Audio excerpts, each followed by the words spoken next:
has not been in the semifinals since the Berlin Major. I mean, Salt Lake City. Do you think Shopify Rebellion have it? I have a feeling that's going to get a little bit louder as the day progresses. Twisted Minds, of course, a worthy opponent at this stage. Got to give credit to them. The position that they find themselves in, flawless throughout the Swiss, an incredible showing, Lynx. Now, there are some critics that maybe are going to say, well, okay, but look at the teams that they play against. I think SR definitely ran a bit more of a gauntlet to get to this point. But we've got to give the MENA team their credit where it is due. And at the moment, they sit on the very same stage as SR, who are quickly becoming a firm favorite. We're going to be kicking off on Lair. I was quite looking forward to this when I saw the maps come through, Lynx. I really like a little bit of Lair, and particularly, we've got quite a bit of experience casting Shopify on them. I mean, one of SR's favorite maps, and it's been one of their top preferences for basically a couple years at this point since the map first entered the pool. By the same token, something you always talk about, a team's favorite is always going to invite a lot of tape. That doesn't mean the team will win, as we saw with FaZe on Chalet yesterday. A favorite map can still be comfortable and winnable territory, even if you've played it a lot of times. The Rebellion starting off with a Cade and Bandit ban. I think very standard for the hard breaching. But Monty and Snake, this is going to go right to the heart of some of what we saw from Shopify Rebellion yesterday and historically. The Monty needs no introduction, but the Snake being taken off the board by Twisted Minds. There's a couple players I can look at the Rebellion who might want to pick up that Soliton scanner. Absolutely, especially with this new look that they've been bringing us, unleashing certain players, Spoy, Ambi, even Rexon's been getting involved. It really has been a resurgence, top through bottom, for this roster at the moment, and I think that that is only going to continue to grow as we move on through this first map. Twisted Minds, of course, starting off on that defense, and they've got some brilliant tools at their disposal. Guards already just having a little bit of a look outside, making sure that there's no drones hidden away that could catch them out a little bit later on. But it's players like Hasham that we're going to want to be keeping a really keen eye on, a player that, let's be honest, there's no other way of describing it. I think Fox said the same. Ratty plays, he's the best at him. It's going to be a big contrast going into today. What we're going to see from Twisted Minds is a lot of plays like that. Hasham trying to take bites on those exterior angles, going prone beneath desks, generally playing a much looser style than we see on the Rebellion side. But for Hasham, who stunned us all with that GK roster back in Atlanta in 2023, really put MENA on the map at that tournament, and since then have constantly been fighting for a seat at the table. Got it last year with EML, and now pressing everybody with a semi-final performance. Utility going quick. We're surprised at the lack of a Ying ban from Twisted Minds. This is something that, well, I was going to say the Rebellion play quite a bit of on Lair, but if you're just going to kill the Ying as the second kill of the round, don't really need to ban the Candelas, now do you? Gone with it as well is the hard breacher. Hasham, he can activate his goggles. That's not going to save you against an air jab. And Ambi wastes no time, immediately moving in and trying to stop this bleeding at the moment. SR, they have lost a lot of their pushing power at the moment. That Ying is designed to get in there and disrupt rooms and enable people to push in. Rexon on ace as well. We know how important it is to be getting walls open. Rebellion, they've banned both the electrification operators. They are prioritizing that. However, they don't have any secondary hard breach to fall back on. So transitioning from ops all the way through into the top mezzanine into site is going to be very difficult for them right now. So in all likelihood, you're going to look to two of the players we have left alive, Spoy and Ambi. We're going to need to get big kills to open things up. Ambi's already good for both kills the Rebellion have acquired so far. As you mentioned earlier, Ollie, Spoy having an insane tournament as well. Ambi having an insane quarterfinal. One of those players tagged up by the silenced MP5. Guards. Substitute getting information on another. Twisted Minds have a good idea of this push. There's been a player inside a bathroom pretty much the whole time, and right as the door opens, Ambi's head taken clean off by J-Loud around the corner. Guards finally winning his duel with Spoit. And Twisted Minds, a statement out the gate. They've got their own narrative to write.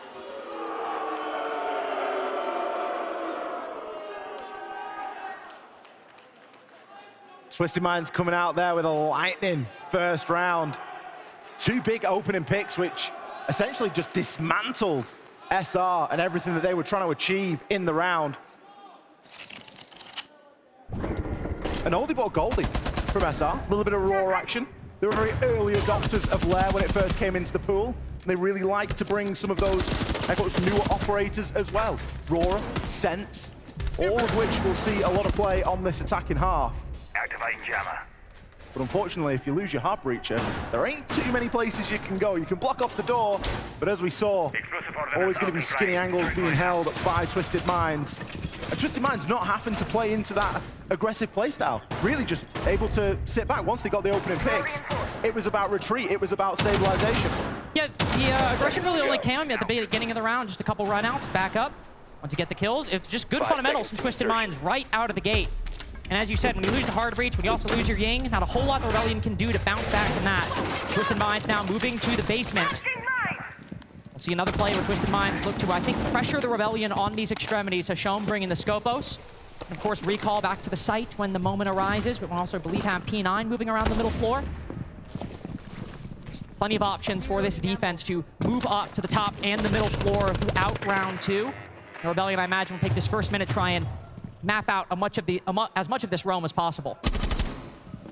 3 kills for JLad inside of round 1 as well. Big contribution there. I think Hashom is often the player on everybody's lips, but JLad has proved he can already have big contribution. We know him to be quite a big clubhouse player as well, and with that being map 2 in the series, if he starts to have a bit of a dangerous day, SR are really going to have the work cut out for him here. This opening, very important right now. Hashom caught out on the Dokkaebi. Unable to transition at the moment, and the death mark. They're really throwing everything at making sure he's rooted out. Throwing shields at him, throwing death mark trackers. Every bit of utility the Rebellion can muster for this roam clear, all dedicated to clearing out one guy. And when you understand the impact Hashom has, you completely get why they might make such a decision. But it's the structure that's built around him as well. Twisted Minds know he's going to invite such attention, and so P9 and JLad on the roam as well. Lurin, Canadian, and Surf. And you lose a Scopos, but you get a Blitz and a Dokkaebi in turn. Spoit, similar to Ambi last round, doing a lot of the heavy lifting when it comes to these kills. But when the Rebellion are bleeding players as they enter the map, you can't help but think Twisted Minds are getting the best of them. Not only in the kills, but also in the utility at the moment. P9 on that mute is just able to step into a jammer with Spoit going down as well. It gives the advantage away to Twisted Minds. 3 versus 2 at the moment. Fortunately for Spoit, he will be picked up now, and they've still got a minute to work with. But again, I'll look at the tools. We're asking for a lot out of these boogie drones, and no one's able to sit on site or close to and catch these players as they rotate out of dodge. Now that moment expired earlier. They used all of it on Hashom, and Twisted Minds were one step ahead of them. Rexon will use his last boogie drone, get a bit of verticality. But again, given the reduced man count, it's hard to believe how much worth will come from these vertical angles. Spoit even down to 1 death mark tracker too. So as the Rebellion push into sight, the last one used on the mute, but if one of these jammers is alive, they can cleanse it, and that's exactly what'll happen. Ambi off the back of the flashes, pushes straight in. Scopos camera giving some good information! But info's not really good. You just know where death's coming from, not whether or not you can avoid it. Tricked in a 1v2, Spoit and Ambi. A 2-headed Hydra coming his way, and Trix now with some information and a headshot on Spoit. Ambi with the finisher. 24 hours is not enough to cool off one of the hottest players in North America. Still blazing from yesterday. Ambi, when Rebellion needing the most, is able to pull it out of the bag. That's a round, Lynx. Rebellion have no business walking away with. That is a layup round that Twisted Minds have just fumbled. And a lot of it, all of it, comes down to one player and one player on. Very similar to our fixture yesterday with the Rebellion versus G2. The one-man army that is Ambi. Well, no one's found a solution for slowing them down just yet. So much work done by Spoit and Ambi in this round, especially coming back from a play like this from Twisted Minds. I mean, so good. Hashom baiting the attack into the whole defense. Really good play, and it entirely coming down to individual performances from Spoit and, of course, Ambi. That massive double kill moving into the site. 5 seconds left. The kind of thing Rebellion needs to get them back into the game. And we need a little bit more to make things competitive.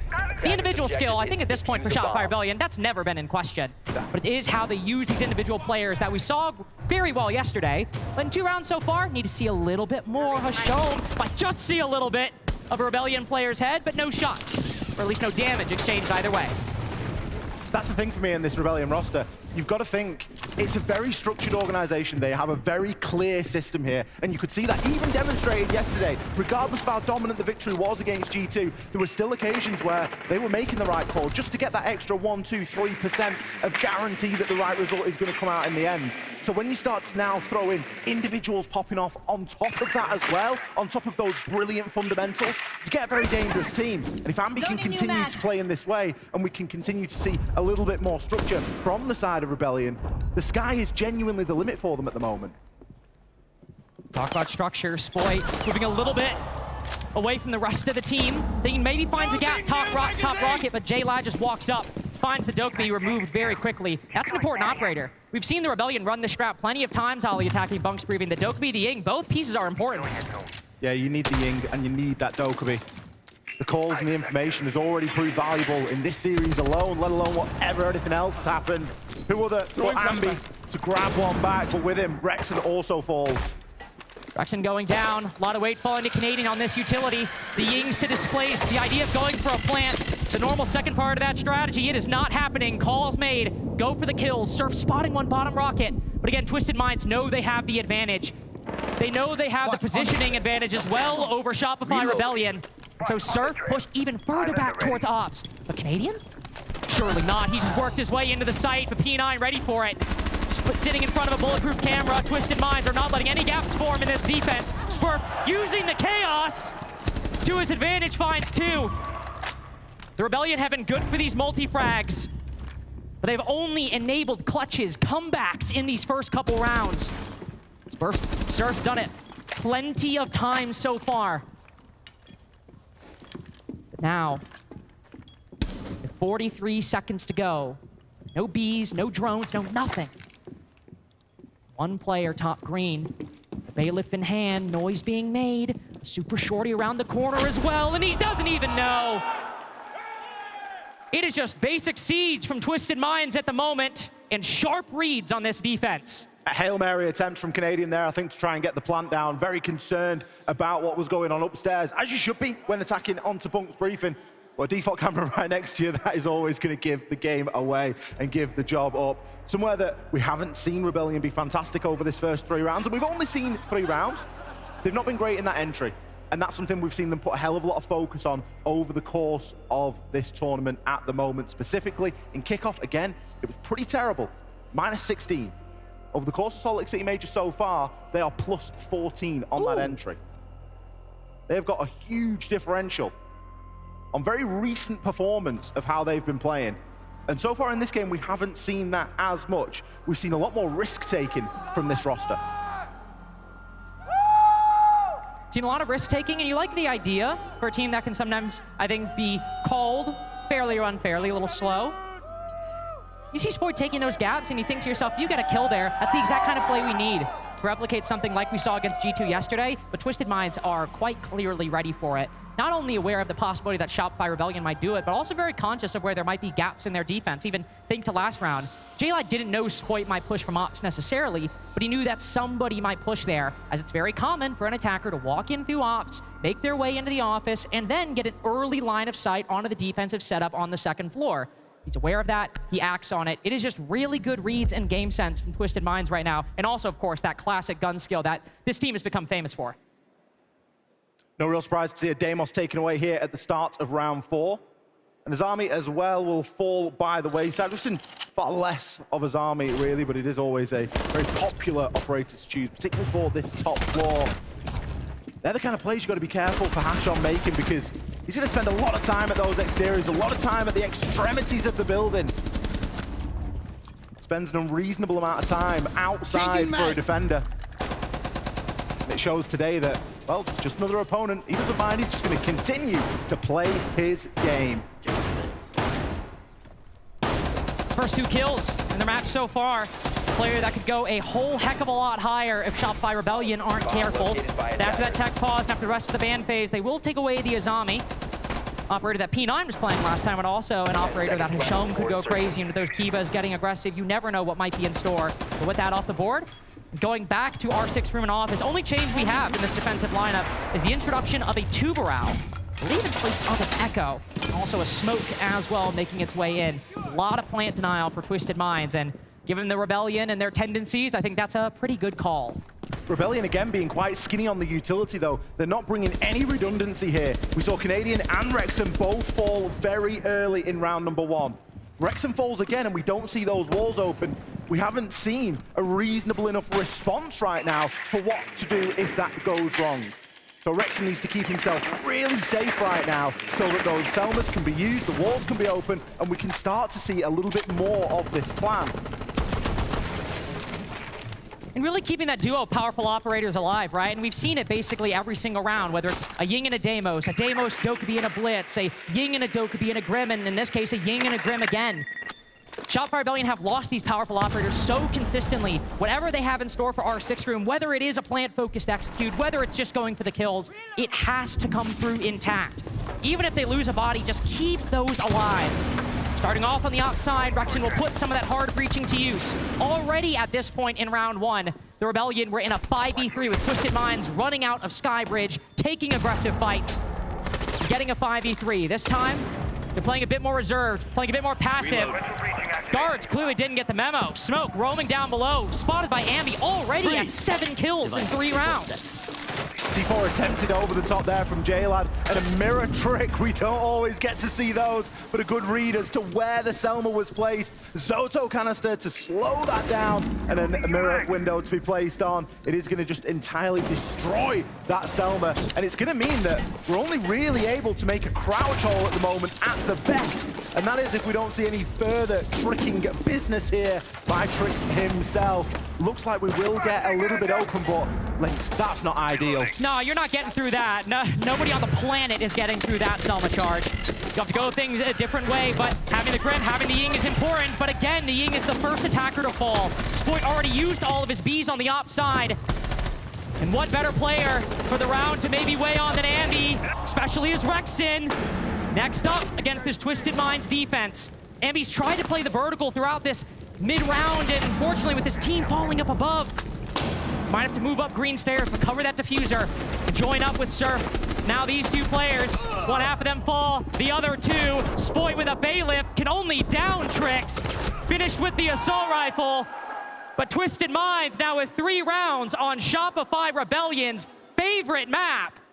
If the alarm bells aren't sounding yet, just wait a couple more rounds, and at this pace, they will be soon. We're almost at break glass territory, Lynx. Can you hear me, guys? Yeah. Listen, our early round ideas are good. We're not being careful, and we're not being coordinated, okay? Yeah.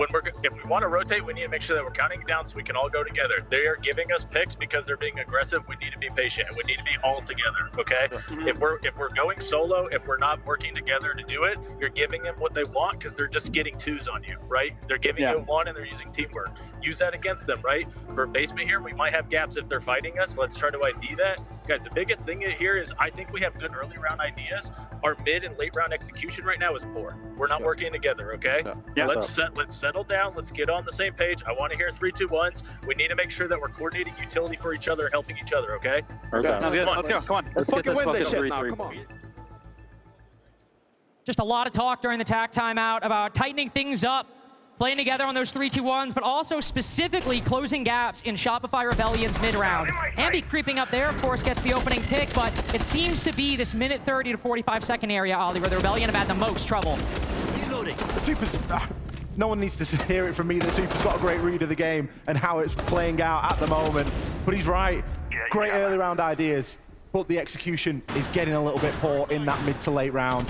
3-2-1s, not doing things together. We're consistently seeing SR give 1v1s or 1 versus 2s even away, just drip, drip, drip. And we don't want to see that from this team. We know that they are better than that. Twisted Minds, their game plan at the moment is fantastic because they're not giving any space away. They're not allowing any sort of execute because of how tight they're playing together. We know them to be quite an individual team. We know them to have tendencies to go off there on the roam and aggressively play and really take a lot of risks. We've seen some risk taken here, but I've not seen anything that I've looked at and gone, ooh, that's a little bit beyond the norm.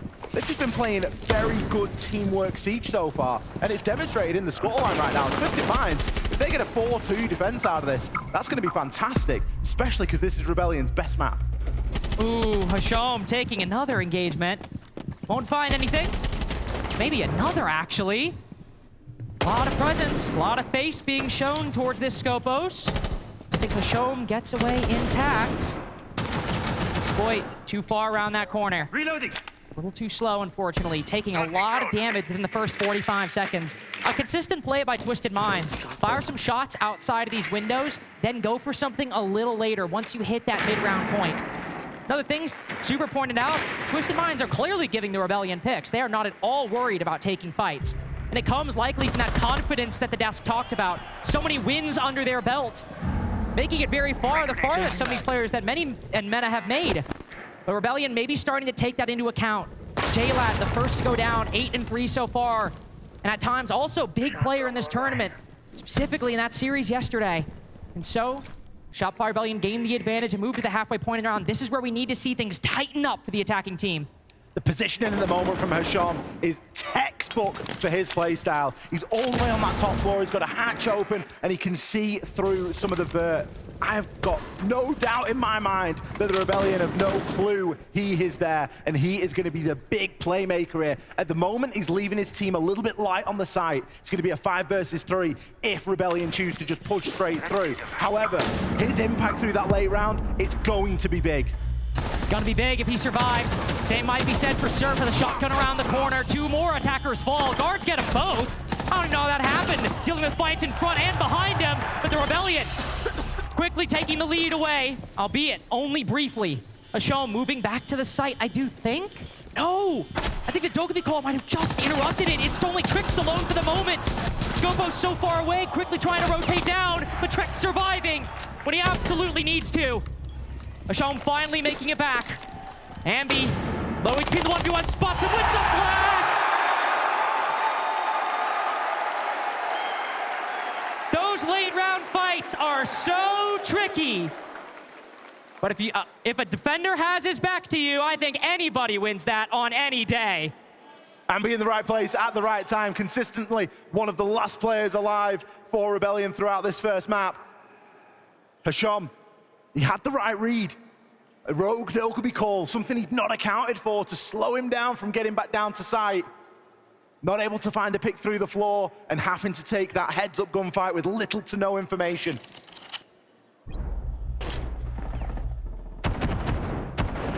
They both lined up for him. Bit of a... Without the clutch, it's poor. I was about to say, quite a stacked up attack from Shopify Rebellion. 3 players pushing through the same doorway. And might be not only a clutch 1v1 from Ambi, but a clutch Dokkaebi call as well. Setting up for a 2v1 trade on the site, and then Ambi ended up positioning himself for the 1vx. Rebellion now with a chance to walk away with an even split on this first half. For a map we've seen them play so many times inside of stage 1 and 2 last year. Plenty of times in kickoff. You would be excused for expecting a little bit more from them out of here, particularly when you remove those 2 rounds that they've won away. Both come off the back of Ambi. Makes for a good moment. Makes for something to talk about. But the Rebellion only coming away with 2 attacks because of Ambi 1v1s. Not what you want to see, especially when Hashom, sitting at Op's doorway, will be droned by the attack. This has been a consistent element of Twisted Minds' defenses, and it seems the Rebellion are now wise to it. Some attackers consolidating around the Skybridge position. Ambi, 9-3 right now. Only player positive for SR by a wide margin. Toxic canisters thrown out as the Rebellion thinking of taking some quick control inside of Lair. You can hear that Dokkaebi logic bomb phone call going up now, and P9 will be caught at the moment. Got a player on the upside down rappel and a shield not too far away. Needs to be cautious just outside of storage right now. Needs to play it safe. These toxic canisters will buy him some time, but Ambi also looking for a mid-round fight. Hashom, no idea he's here. Will the Rat King beat the Pretender, or will Ambi just sitting around the corner? Hashom face-checking, ready for it as P9 goes down upstairs. Hashom finally commits! Domes Ambi on first floor. And now the Rebellion decide they need to pick up the pace. Defenders sitting behind these mirror windows scatter like flies. Canadian blinding one, but can't land the shot. Surf next up with a shotgun, moving in for the finisher. But that shield, when you're already low HP, legs exposed. Not much the defense can do, and not much they need to do. The Rebellion now full clearing top floor. Guards thinking about a retake just around the corner. Spoit, he hears him, knows he's there. Got an idea on Trix, moving as well from the opposite position. A double pinch, but one goes the Solus' way. Shotgun as well, but Rexon's good for it. Attackers recovered the These bomb. rounds have come down to the wire every single time. Now guards, as the bees scatter, are they just out of range? He is just ever so barely. There's no way. The Rebellion, with 25 seconds left, they think they have peace of mind. They think top floor is clear. They think the Malusi's in the wind. And yet as Rexon holds on, he spots him at the last second. That could have been the end of everything. But Rexon, just checking all his bases, ties it for Shopify Rebellion.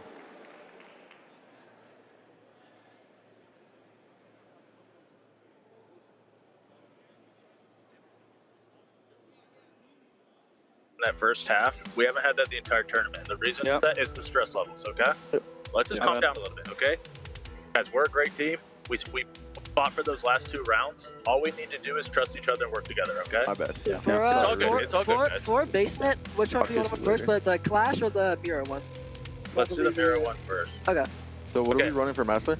We're gonna do one denial first. Or do you want me on the Clash or what? Yeah, you should go Clash. Okay. You want William on my? Play what he normally does. Up to you, Willie. I mean, I can do that zombie, bro.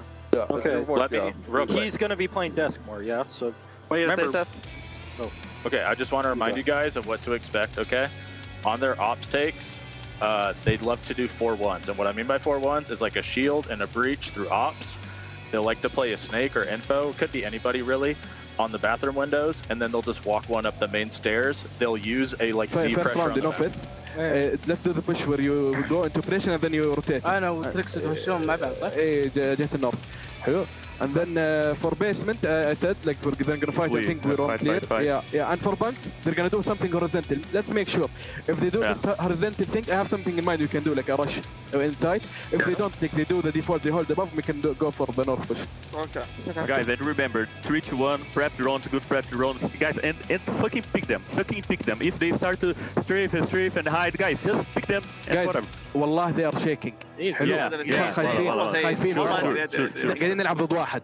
شدوا حيلكم، الكومز اب. يا اخوان الكلام فهد هشوم قال. الكلام بس الكلام نتحمس والله بنجيبها يلا يلا guys. يا يرحم امكم يا عيال يرحم امكم يلا. يلا يا اخوان.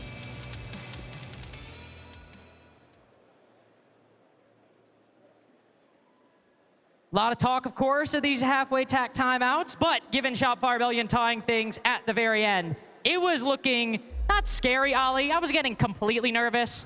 But even when you have 2 rounds that are 1v1s from the guy who went nuclear yesterday, I was getting a little worried. Even the last round, it took a 3K from Rexon to pull it off. That's something that will happen over the course of a game. It's just the way that Siege plays. But every round was down to individual play. And I think the SR slowly starting to warm up into the series ever so slightly. But Twisted Minds, they are confident in themselves right now. Happy to peek, happy to swing, not wanting to play this strafing dance that we saw Ambi and Hasham attempt downstairs. And Hasham just has enough and goes, you know what, I'm just peeking you flat out instead. The confidence level on Twisted Minds right now is through the roof, and it should be. We played some good Siege to get to this point, and even half of Lair, no one's complaining. With how many wins they have racked up in, the Saudi League before EML, coming in 3rd inside of EML, qualifying 2-0 over, or 3-0 over G2, making it further than G2. We say there's good reason for Twisted Minds to be confident, but for Show in particular, this guy's been confident since he literally came out of nowhere in Atlanta.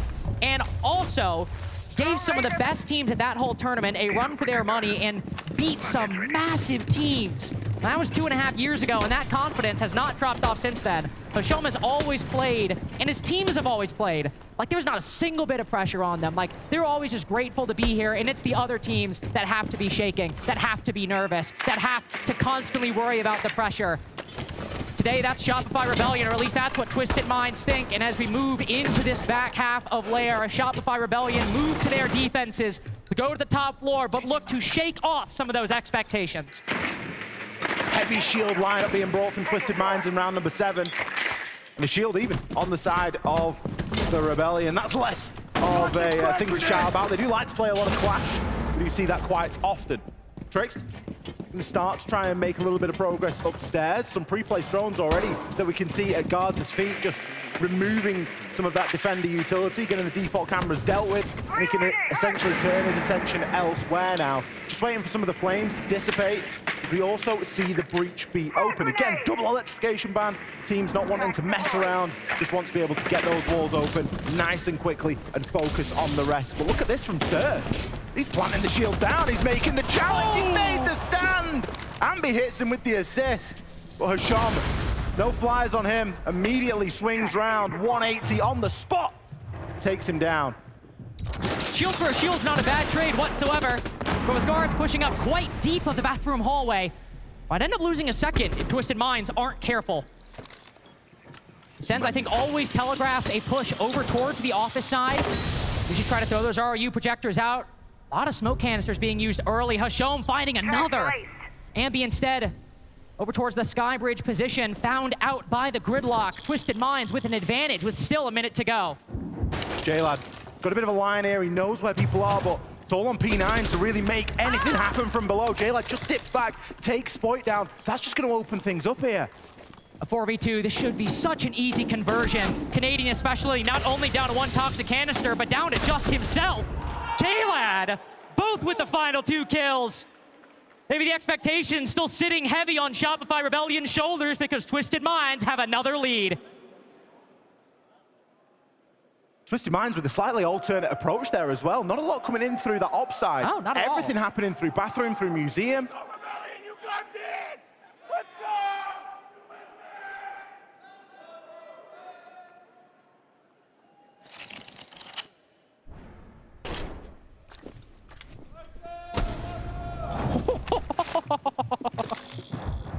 I gotta say, North America, we're kind of getting dog-walked right now.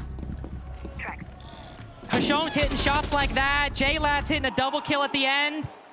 I mean, is this the end for the Rebellion? Is this Lair? Surely it can't be. Twisted Minds up 4-3. I don't know, Ollie. I'm getting nervous. I think it's time to get nervous. We've only seen one round of the side swap, so it's unclear how the rest will transpire. Twisted Minds still at the timeout. If they continue to attack in that fashion, who knows what's going to happen? You keep seeing Hashom hit shots like that. I'm kind of nervous at what'll happen. One thing to discuss, though. You mentioned earlier that Twisted Minds tend to play some very loose operators, and Snake is one of them. That Soliton scanner gives a lot of information. Guards as well has been playing the shield so consistently this event, quite lethally, might I add. He'll be aided by the intel gathered by Hashom. Ambi will run into this information quite quick. Ready with the destructive ingredient. Good play by the Solus. This is only going to ward off the clear, though. Ambi is pretty much by himself. Impact goes out. Down some. Gets the second! Ambi's spine getting cut off there. Frankly, somebody needed to put a stop to him. Ambi's alleviated a lot of pressure here in round number 8 for the Rebellion. Not only has he dealt with the Blitz, but he's also dealt with the Snake. It's 2 tips of almost the same spear in terms of information gathering and value the attack are looking to bring. For the first time in a long time, we see the Rebellion with an advantage here in terms of man count. You really hope they'll be able to work this now. Twisted Minds gonna have to dig back, go a little bit more old-fashioned drones. There's some yellow pings knocking around here. J-Lad can start to move through, but already the Rebellion recognizing the work that Ambi has already put in. They don't want to squander it. They don't need to play too far up right now. You don't need to with a 4v3. We still have plenty of great on-site utilities. C4 smokes. The call's probably already been made. The Twisted Minds will have to win this just by lurking in the mid-round. Good information gathered by the Grim. C4 sent out by Spoit. But tucked around the corner. The Nomad good for it. Spoit trying to do double duty on both those angles. P9 just evades the next one. Now can wrap around. Rexen around the corner. There's a mirror window in this Nomad's way. I was about to say, Twisted Minds not getting too ahead of themselves just yet. A different call. They're going to pivot and they're going to just try to clear out from downstairs. Of course, the problem with doing that is that you're still leaving defenders upstairs with great angles from there. Rexen and Surf, look at the amount of floor that they've got open right now. They should be able to see everything they need, but Canadian loses the fight on the vert. Twix just getting the tightest angle imaginable. There was no way Canadian could win that. But Surf and Rexen both still up above. Oh no, Surf down below. That's Rexen, excuse me. Just waiting. Sees one around the corner. C4 goes out, lands right at Trick's feet. Another 1v1 for Rexen. Twisted Minds are making it easy for him, but P9 taking the vert. It is another 1PX against the Rebellion and Twisted Minds. P9 has some information, but only some. He's got to recover this diffuser, bait out the plant, bait out the swing, and try and evade these vertical angles as best he can. Only 3 seconds to go. Surf biding his time, waiting, watching, and finds them! That is Shopify Rebellion's third 1VX. They might be too close for comfort, but they're getting the job done. Rebellion are fighting for recognition between themselves at the minute. Ambi, his impact is known now. We know what he did yesterday, and we saw what he did there at the start of the round. Rexen for me, and that late round play, keeping his cool, making the decision to drop back onto site, having the information to be able to pull it off. And there's few other players inside of North America that I would want personally in a clutch, other than Surf. That player is storied when it comes to clutches. It was cold as ice in that 1 versus 1. And when you think about Surf's clutches and how lethal they were, you think back to the Montreal Major, an insane performance from Surf that event. Monstrous 1vX's, insane amount of kills for a player that's normally on the back line. And you know the crazy thing about the Montreal Major, Ollie? 10 seconds Isn't left. that the last time we saw this core on a main stage? It's been what? 5 Munich, seconds to go. SIs, and at a Major, that was the last time we saw Surf Canadian, well, excluding this one, of course. It has been a long time that this roster, despite keeping a lot of the pieces together, they have struggled to really live up to not only the reputation, but the name Shopify Rebellion. They did it yesterday. They're doing it today, keeping it close against Twisted Minds. That's another 1VX in a game that could not be closer. Drone ready. Still got some of the same flavors from yesterday, but it's stark contrast, really, isn't it? We've still got a lot of clutches. We've still got a lot of big individual performance. But the scoreline's 4-4. It's a different landscape entirely. And that's because Twisted Minds are putting up a hell of a fight right now. It's unclear which way this game will fall at round 9. Start to get the feeling we might be headed to a little bit of an overtime if we continue to flip-flop between. My location is a lot of pressure on this entry now. It's been an engagement that Twisted Minds have lost the last 5 rounds in a row. With Snake being alive, you would expect Hisham to have a little bit more info as to where these defenders are hiding. Ooh. J-Lad with some information. Spots the right side of just one guy's head. Well, he's stunned by the Okais and quickly backs off. Thinks better of that engagement, especially so close to the site this early on. A lot of work for Twisted Minds to do. They can get the vertical play. They can hunt down anybody who might be thinking about moving beyond the immediate realm of the site. Rexen, for example, playing a bit aggressive over on the yellow stairs. Twisted Minds taking a very measured approach. The opening engagement's happening before half the round in both previous attacks. In this one, I think it's still going to be quite a long time until we see it. Rebellion aren't putting themselves in harm's way at the moment. You can see they're just on a bit of a half hold right now. Rexen just at the top of those blue stairs. Not really willing to go much further, but look at this path in from Surf. He might find himself some brilliant timing right now. He's moving around the corner, but no, Guards is ready for it. Twisted Minds have made a good read. Rexen sinks trick. That shotgun hit so hard it sent him to map 2. P9 next up on deck. 3 shots, 3 kills. kills. Reloading ammo. Rexon's decided that the Rebellion need a hero, and he comes clad in purple. How about lucky number 4?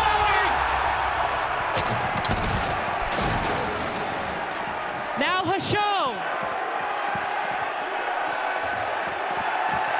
Cocky as can be.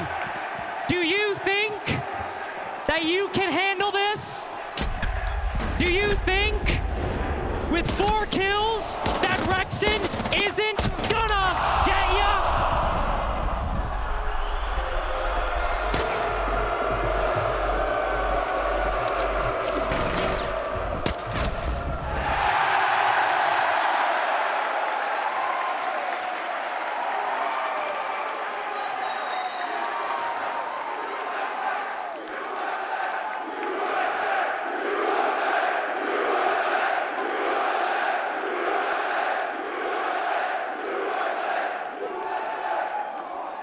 Hashom winning the battle, but not the war of round 10. Round 9. Rexon hit me so hard, I forgot how to count. Hashom gets the 1 gunfight ollie, but impactless. Oh, without a doubt. Tucked into the top of the stairs. That's what we expect. We need to listen to see how Twisted Minds react. Let's keep our map control and split after this, okay? In the main wall, I have no bad team office, right? No. I think we can prepare the main wall and take only ops, and after this split and play. Grim is open, have so many things open. And in the basement, I think we just do the default, they're all hunting, and also we can split, or we can hunt. Remember what you did against GK, and if you do echo, you can do the same thing. اوكي اخوان اسمعوني، شفت اول ستيب يعطونا اياها ببلاش، يعني فريق سليم ناخذها، حلو؟ الثاني ستيب هم اللي بيقعدوا يوقفوا عليها زي هسه سموك هذا، بالثاني ستيب ما راح يسيبها وراح يلعبوا ايكو وسموكات، فاحنا شو بدنا نسوي؟ بدنا ناخذ اول ستيب بعدين ننتشر كل واحد يروح مكانه ونجيب ابكار غبيه لانه هم ما بيعرفوا يلعبوا هذا اللعب. There have been some clutch 1vx's from Ambi and Surf Ollie, but in the back half of this game, Rexon has quietly creeped in as one of the highest impact players for the Rebellion. Obviously, this needs no introduction. A huge 4K with the M59, but even to finish off their attacks, a big 3K from Rexon as well. Having a great game yesterday too, a player that has kind of fallen by the wayside on the Rebellion in light of some of the bigger names. Absolutely, and you'd think that that'd be something that Twisted Minds could deal with. One player playing smoke at the top of some stairs with a shotgun. It happens on nearly every map. In that position, every time somebody's playing layer, there's a smoke there. Stunned them into a tactical timeout, and it was enough to even force them back into native tongue. Like, they weren't speaking English in that time, and that was very specific, very direct. Twisted Minds obviously feeling the pressure here, not wanting to let Rebellion stretch too much of a lead right now. With the way that we've got some of these players performing, Rexon, Surf, Ambi, all of them have had an incredible impact over rounds, almost single-handedly brought them over the line for Rebellion right now. 2 rounds away from taking us to the second map in the series. Twisted Minds now, a chance to try and stabilize. Chance to stabilize, but as the Rebellion have begun posing problems in front of Twisted Minds, they've struggled. Something that our colleague Crow and I think we've talked about many times with Twisted Minds. This team is great. They've got excellent gun skill. They are menaces in the server, but sometimes you put a problem in front of them and they just seem to struggle a little bit. Like their brains get broken sometimes. And in that case, when something so simple as a smoke on the stairs, they peek them one by one. Here's another problem. You got a player bottom rocket. Maybe some vertical angles, but beyond that, this player's immediately clear. Any trading's gonna come from a vertical position. He's playing conservatively on rocket with some magnets and some barbed wire. He's moving back up now. Twisted Minds credit, they don't overpeak. They don't get aggressive. But now that they're all joining together, how do you solve that problem? Exactly, Surf's happy to give away that position. Doesn't need to commit any more magnets to it. Can say, you know what, I'll back up. I'll play the magnets upstairs a little bit deeper back anyway. And I'm a little bit more less vulnerable from player just walking up. They know that there's going to be a shield in play. And as good as shields are going upstairs, which, spoiler alert, they're not that great, it's still not a gunfight that you really want to be taking. P9, his focus in this round is likely going to be to get a lot of that vertical work done. Still very unsure as to where anybody can be. He's going to transition upstairs. We've not really seen him use that skeleton key too much just yet. No, instead, the classic indication going for a lurk, sees the default cameras off, just gonna push up, but instead, swap position with guards. Joined him on the rocket stairs. Hard breach now successful for Twisted Minds. I was gonna say, here's one problem, Spoit behind the Kiva barriers, but Glass sitting in a smoke is about as simple a solution as you can get. This one's a bit more complicated though. Canadian still has 17 fire canisters tucked behind a deployable shield at long range. It's gonna take a lot to undo that position. That is the only thing they've got here to deny the plant, and already the Blitz is storming through! He's just run in! Guard's ego peaks all of them!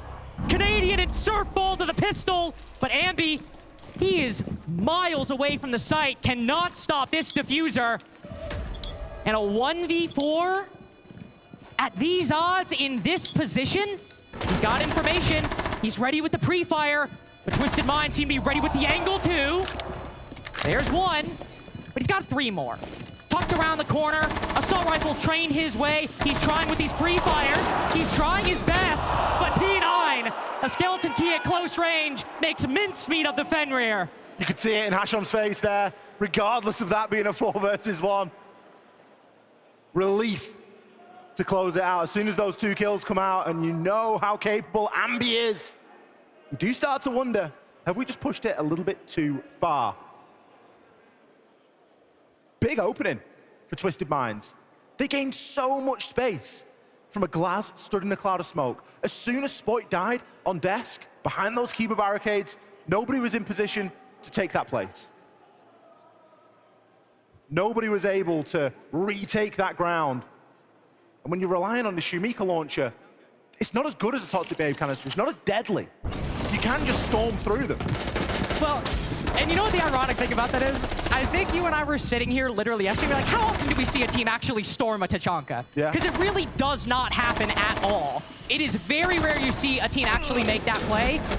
And for anybody to do it, it kind of makes sense for it to be Twisted Minds. A team that really is not wedded to the quote-unquote fundamentals or laws of siege that I think all of us are used to. The last time I saw that, I think was in like an M80 game when Ashen, of course, rushed a Tachanka on bank and got him with the Bearing 9. That was like 6 to 9 months ago. It's not something we see, but Twisted Minds are fine making that call. They're clearly sharp and smart enough to make that call, and have the skill to keep this as close as possible on Shopify Rebellion's map. Especially when you start to think about what map 2 in this series could look like. Not a map that we see SR play all too often. They're going to need a result here if they want to avoid going to all 3. Guards, we're starting to get that wall open. It's first step of attacking into bunks and briefing. Typically isn't too contested, but he came up against a little bit of obstacle there. With that now done, attention can be turned elsewhere. A vertical clear, top down. Top floor is being held at the moment by all available defenders. Nobody is sitting on the site. They have these tight angles, they have choke points they themselves have generated. 3 ADSs. All stacked up for Spoit in an attempt to try and keep him alive.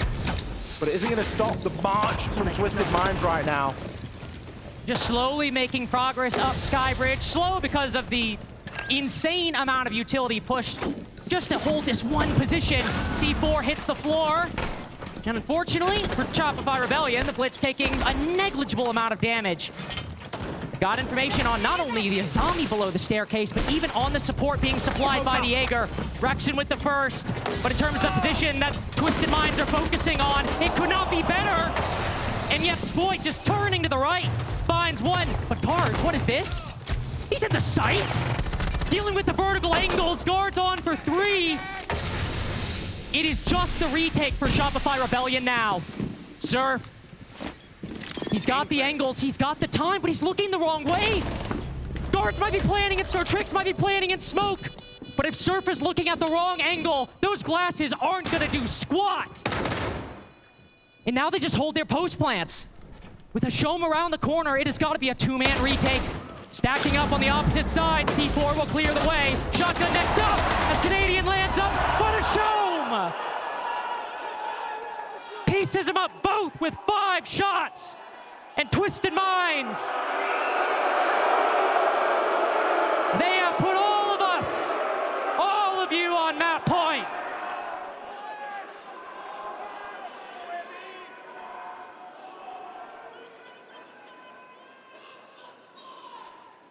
Great to see some die-hard Twisted Minds fans in the audience here.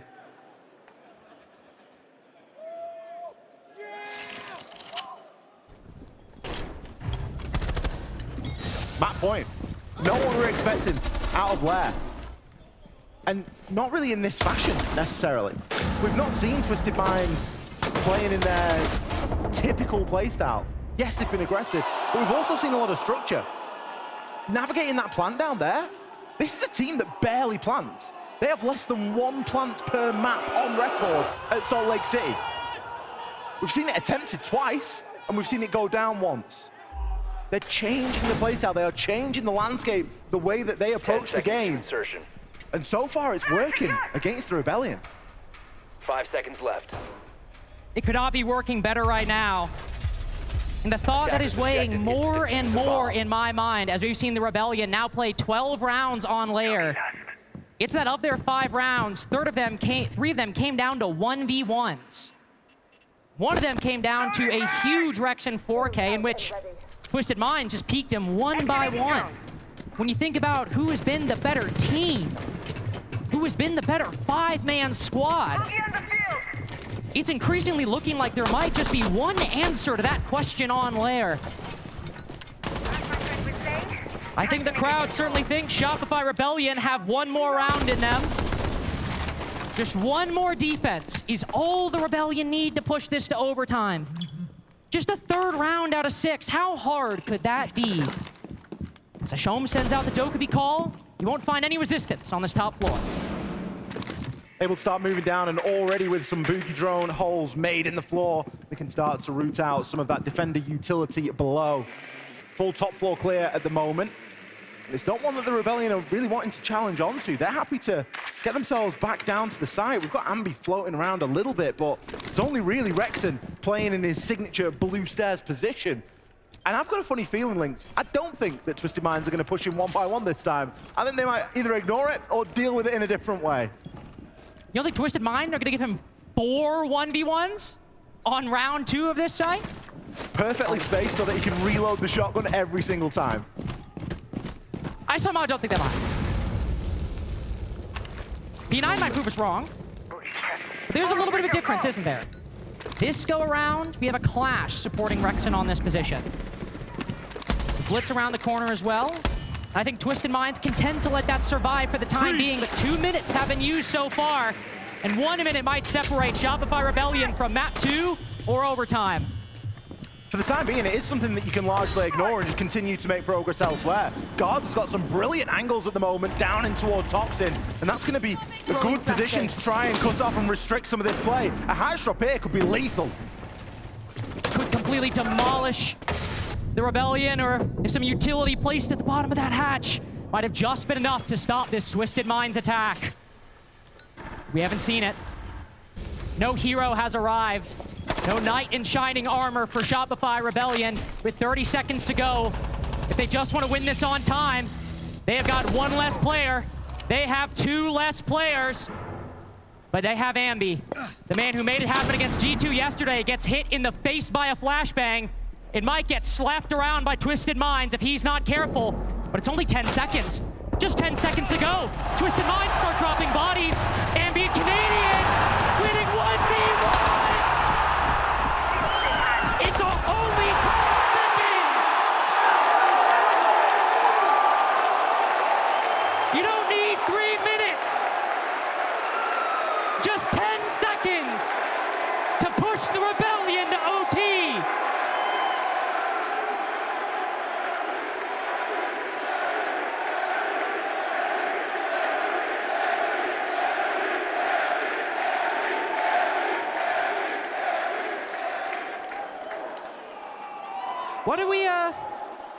What did we come up with earlier?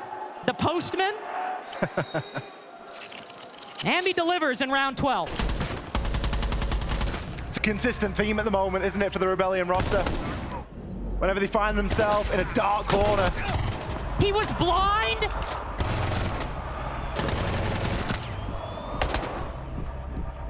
This guy's cheating. Get him out the server. He has been the light for Rebellion. Not only here on Lair, but yesterday as well. The only reason right now the Rebellion have another chance here on Lair. It's another round we can put in the Ambi column. 10 seconds left. That's 4 now? 5 seconds remaining. I cannot believe this guy, dude. I cannot believe this guy. Coming into this roster in, what, back before Sao Paulo, just a little over 2 years with this squad. He has been on one team in Tier 1. He has made his home on Shopify Rebellion, and while he might not be 21-1, he is just 3 kills below that bank kill count yesterday. Rexon has been doing great as well, but Ambi, 2 1vx's and now a 4K to save Shopify Rebellion's map. Twisted Minds now moving to the defense. And the Rebellion are going to breathe a sigh of relief. They're on attack for overtime as well. Attack has been by far and away their better side of things. Booking the trend a little bit slightly for Lair as a map overall. Their record tending to edge a little bit further toward that defensive side. Media pressure here. J-Lad finds Canadian. Canadian's playing Blackbeard. How does he dome the head? He was full white. How does he do that? Just around the mirror window. Flashbang going out.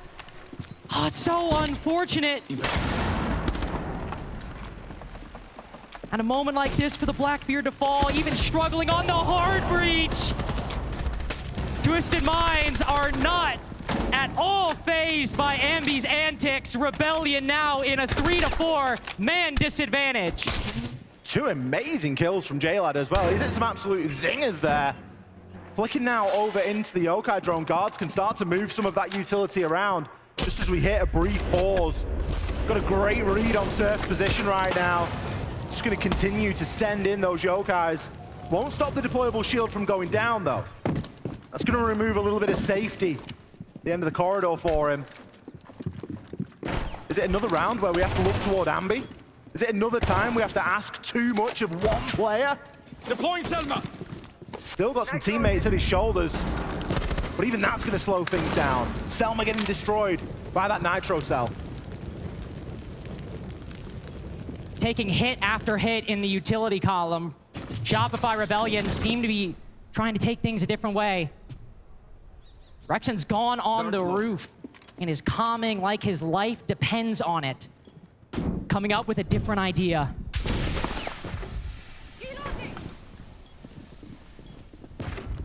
Last breaks. Shopify Rebellion still without a clear way in. P9, more utility than he could spend if he had 10 lifetimes. Surf runs right into it. Shopify Rebellion running right into Twisted Minds' hands. And Rexon, powerless, defeated. An impactless kill as impactless can get. Completely stopped at the gates. Twisted Minds on map point. Rexon's put himself in a really unfortunate position there on Ace. No way of dealing with that mirror window, no way of being able to get himself into the building there. Just hoping that Twisted Minds were going to overpeak, hoping that one of his teammates might be able to find a pick and he can cover the plant. But as soon as Surf goes down, drops the diffuser, Ambi's left with no choice, but he's got to push through then on his own. And there is going to become a point where too much is asked of one player.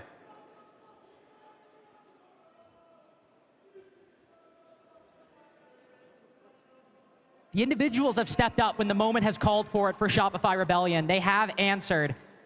They saved this team in round 12. But again, all of this is on their #1 preference. This is home. More than 8 other maps in this pool. This.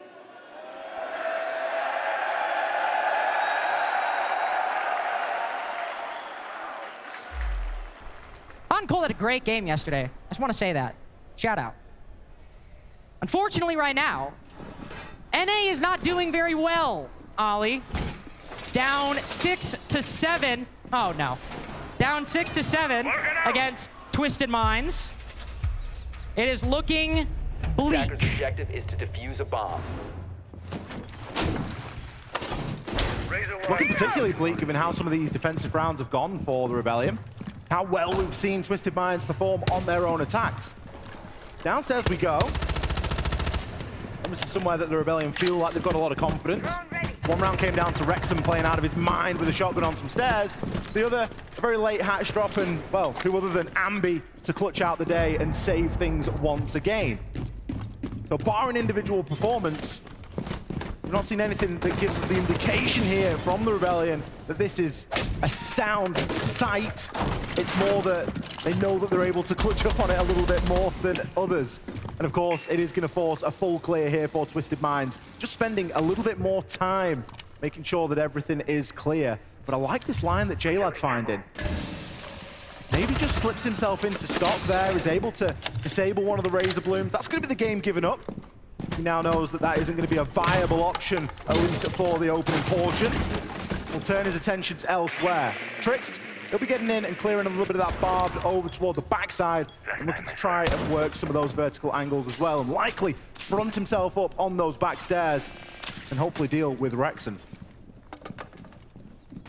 Need to deal with Wrexham and Canadian. This Clash also just moving a little bit further into this second floor. Taking some forward control. Twisted Minds have an idea on how to deal with it. This nade will land in the corner. Might follow him down the hatch if he's not careful, but no. Stuck on the lip. Canadian will make it back down. The Rebellion have been so passive on these defenses, and I don't say that as a bad thing. Twisted Minds have been eager to take fights, and the Rebellion want to win this off of utility alone. Firebolt going in, but still some more work needs to be done. Canadian now caught out with the fire, can't aggress up the stairs anymore, can't retake any of that space. Roger Bomb phone call isn't going to really give anything away for him. He's fairly well known right now, as are the rest of the players on the Rebellion side. Again, we've got guards trying to work this vert. I do fear if we go for a hatch drop again from Twisted Minds, we may just get a similar result. They've not done a lot of work to whittle down any of these players so far. Rebellion have kept them at bay as long as they possibly can. At some point, Twisted Minds are going to push in. There are still so many Vulcan packs alive. The Trickst way into Ambi is not cut off. With 18 kills, shooting a Blackbeard through his shield, not possible. You'll have to win. Wait for Trickst to ADS or knock that shield back. Spoit, not a null factor at the moment, but Canadian gun in hand gets the first pick for Shopify Rebellion. It is another low time execute for Twisted Minds. Don't have an advantage, don't have the time, don't have the kills. As it's not Ambi, it's not a young gun, it's the IGL. Moving it to a 2v2, and Wrexham might shut it down, but Canadian leads the way to round 15. We are going to need 15 rounds here on Lair to decide who is going one map up in the series.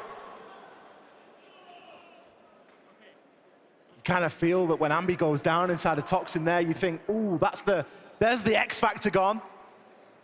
And then Canadian starts to roll back the years in sight. Gets a couple of great kills. Twisted Minds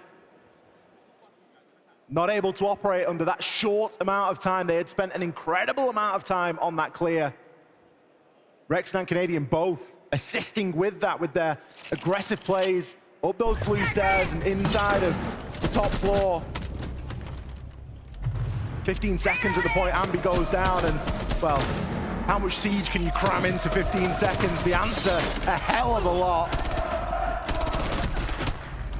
Really coming down to the wire.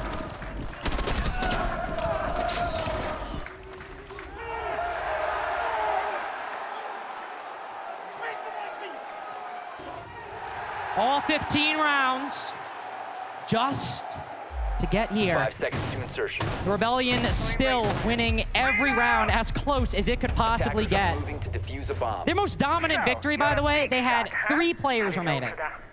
Everything else has been either 2 or 1 remaining. It has been hard fought for Shopify Rebellion. It has not been clean, and it has not been decisive.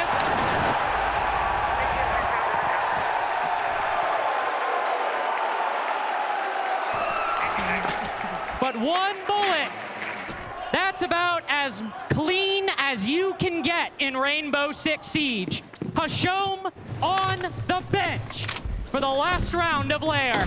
Reloading! You got to give it to Hashom for giving it a go, I think, really, but Rexon, too good in the moment. We've spoken at length about his impact here on Lair, and we're going to feel it in round 15 as well. Good night.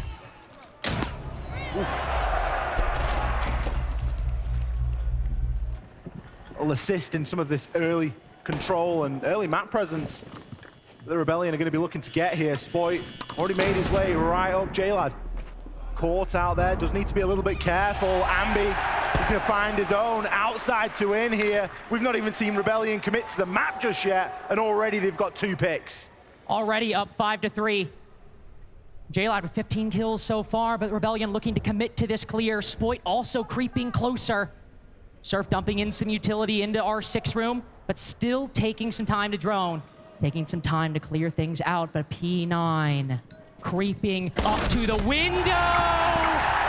But Ambi looking to close the door on round 15. J-Lad and guards. 20% of the job done.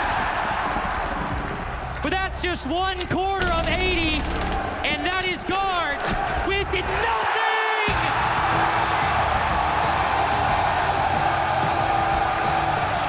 Shopify Rebellion almost lose their home, but in all 15, just stay alive.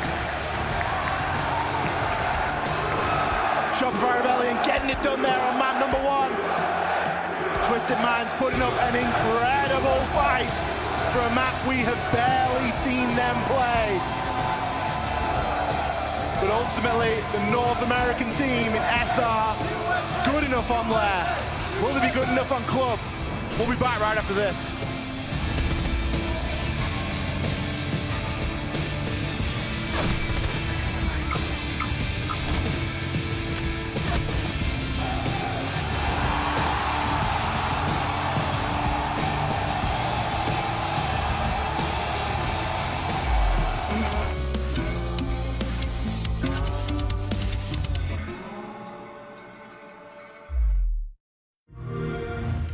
Pick up the pace, ain't no time to waste.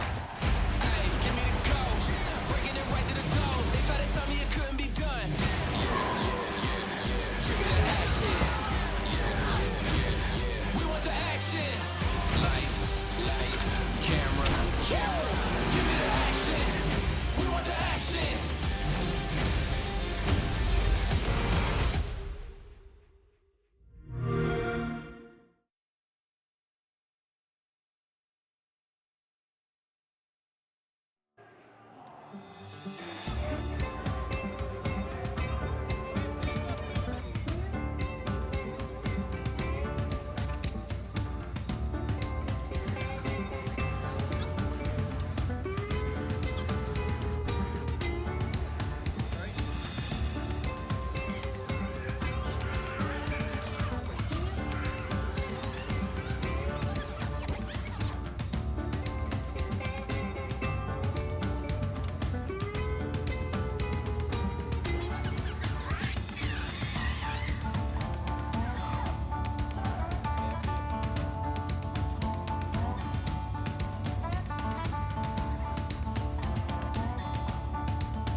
You feel it when this crowd is chanting your name? I mean, yeah, like, you know, we're wearing noise-canceling headphones, but you can definitely hear them when they're loud.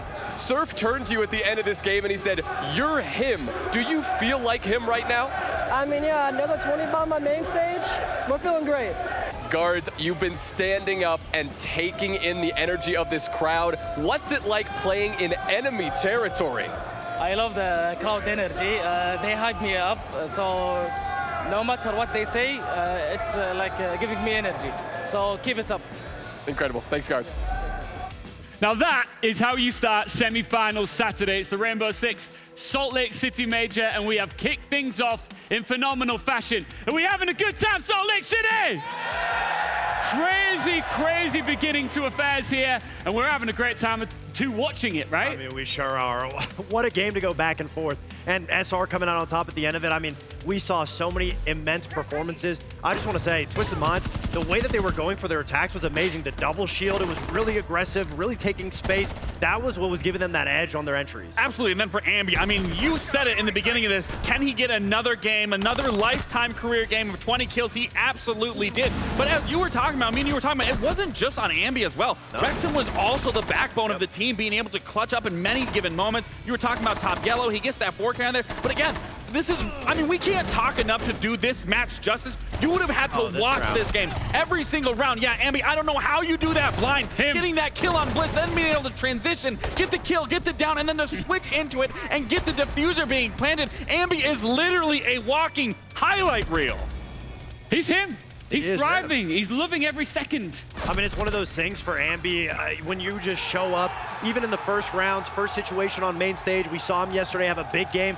That type of energy, backed by the crowd, backed by everyone's support, I mean, it's only going to propel him that much further. And a lot of those times, I mean, that round where he got that 4K, that was a make or break round. Absolutely. You lose that, map's over. So amazing for Ambi to be able to have highlight plays like that, but the whole team came to play. I love that you mentioned Rexon. I mean, yeah, that big 4K, the last round being able to shut down Hashom very early on, it was very important. And so now, SR, when they're playing together like a team, they really look unstoppable. But going to Clubhouse, that's Twisted Mind's best map.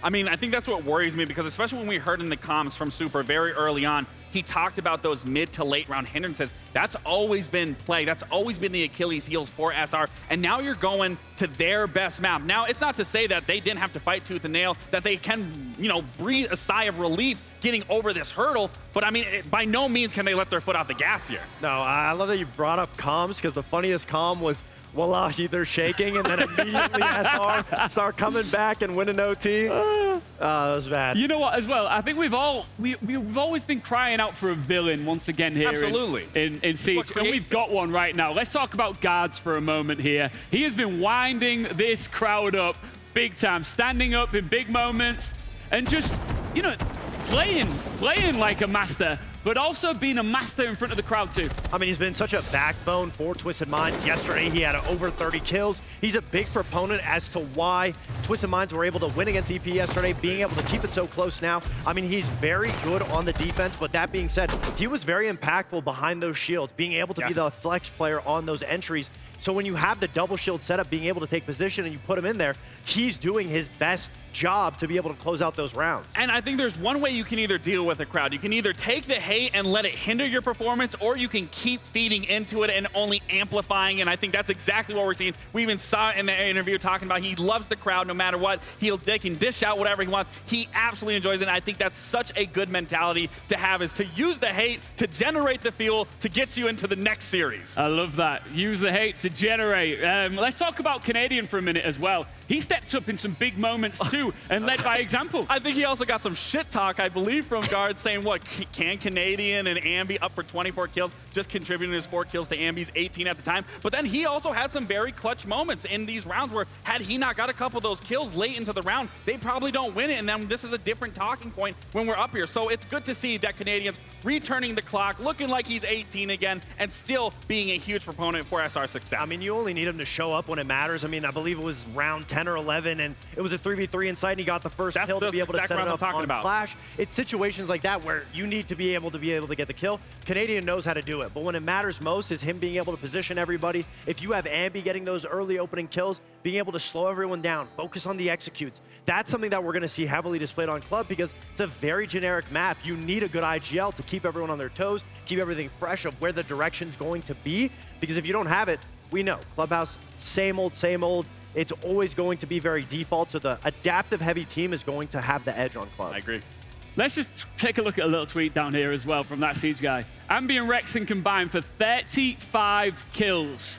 Holy smoke, Shopify takes map 1 and we're off to Clubhouse. I think that the generic and the general consensus across the board here is that was the perfect start to a semi-final. It's just whether or not this NA team can follow up and deliver something as special on Clubhouse now. Yeah, but it's always something that resides within the Shopify Rebellion. It's constantly and consistently their resilience to get over it every single time. And again, they get to breathe a sigh of relief. They have that extra little lifeline here in the best of 3 by getting that first map underway. So again, the pressure is more going to be on Twisted Minds here. Now, granted, we did see them in their series versus EP. They lost that cafe. They said, you know what? That's their map. We don't care. We're coming to ours on Clubhouse. And what did they do? They dominated EP. So I have no doubt, regardless if the crowd's against them, regardless if it seems like the odds are against them, they're on their home turf, and we already saw what they can do.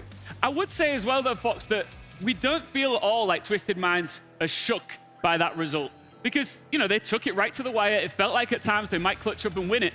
And now, with their backs against the wall, they've finished up and they're coming right back in. And I feel like they're going to be reset and ready to go again. I mean, you hope so. They've been on the main stage before, like we highlighted. They've been in situations where they're not the fan favorites the last time they were in Atlanta. So that being said, they know what they're facing. They're using it to be able to fuel themselves, like you said. At the end of the day, it is their map pick. 4-0 on it. They beat EP. They beat G2 7-2 on Clubhouse. It's one of those maps that they're very confident on. And they're one of the best defensive teams coming into the tournament. So that being said, Clubhouse is all about how you win your attacks, and they looked very exceptional with that double shield lineup, which I would have hoped the SR would have been better prepped because of teams like Five Fears. That being said, it seemed like that was catching the edge off a lot. So now going to Club, we'll see if they take it off the board. I think when I'm looking at the strategical matchup side of things, especially on that attacking side, I would have to give it to Twisted Minds, just you were talking about and highlighting with the shield plays, them being able to be a little flexible, versatile on it, whether it was Tricks bringing the shields, whether it was guards. That's what I'm expecting here coming into this Clubhouse when we start in that attacking half, is they are going to be bringing those shields. They are going to be flexing. They are going to be taking that control and then letting Hashom, even JLad, again, the IGL, I mean, he's been popping off as well. I know we highlighted Hashom early into this, but if we can have that same performance replicated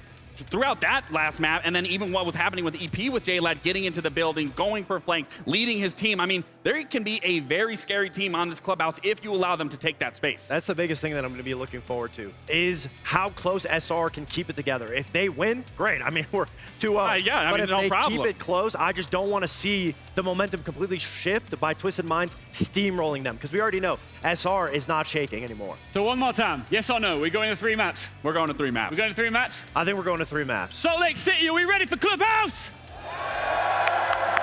Let's get into it with Lynx and XR Troika. It took every ounce of talent on the Shopify Rebellion roster just to win 8-7 on their favorite map, Ollie. They might have the crowd buff, but Twisted Minds have something up their sleeve. It is their home turf. Up next, we have Clubhouse. Map 2 between Shopify Rebellions and Twisted Minds, starting right now. Twisted Minds, their pick in this best of 3, as you said, Lynx. It's going to be Clubhouse, and for very good reason. They've played this map 4 times in the last 6 months, and they have won it every single time. That's bad for us. That's bad for us. Why is it bad for us? Oh, it's actually great for you and I, yes. For us, yeah. Sorry. Me, the North American, it's bad for us. I mean, SR are no slouch on this map. They've got a lot more plays. They've played it 10 times, but they're evens. They're 5-5. So it's a lot less impressive, you know? But they played it a lot during kickoff. They played it a lot inside of NAL as well. So it's not unfamiliar territory. It's Clubhouse, for goodness sake. We expect all teams to be very capable on this map. The Rebellion, they are going to be starting off on that defensive side. Taking us downstairs into Church and Arsenal to kick things off. A Grim and a Capital, both removed. The Cade and the Mirror. Very standard bans. Interestingly, Rebellion choosing to leave open the shields. Something that was so good for Twisted Minds over on Lair. And not just leaving up the shields, but also leaving up the Deimos and the Snake. These are two operators that they played quite a lot against G2 when they, you know, just 7-2'd them in the Swiss stage. It tells me that one of two things are going to happen. And the rounds that the Rebellion do want to extend, they're going to play a lot of mute jammers and they're going to try and work around it that way. And then the rounds where they don't really want to extend and they're not too interested, they're just going to dig into those power positions because they've not got a Capitan, they've not got a Grim to go up against. And they're the best two operators for the attack when you're trying to root people out of strong positions inside.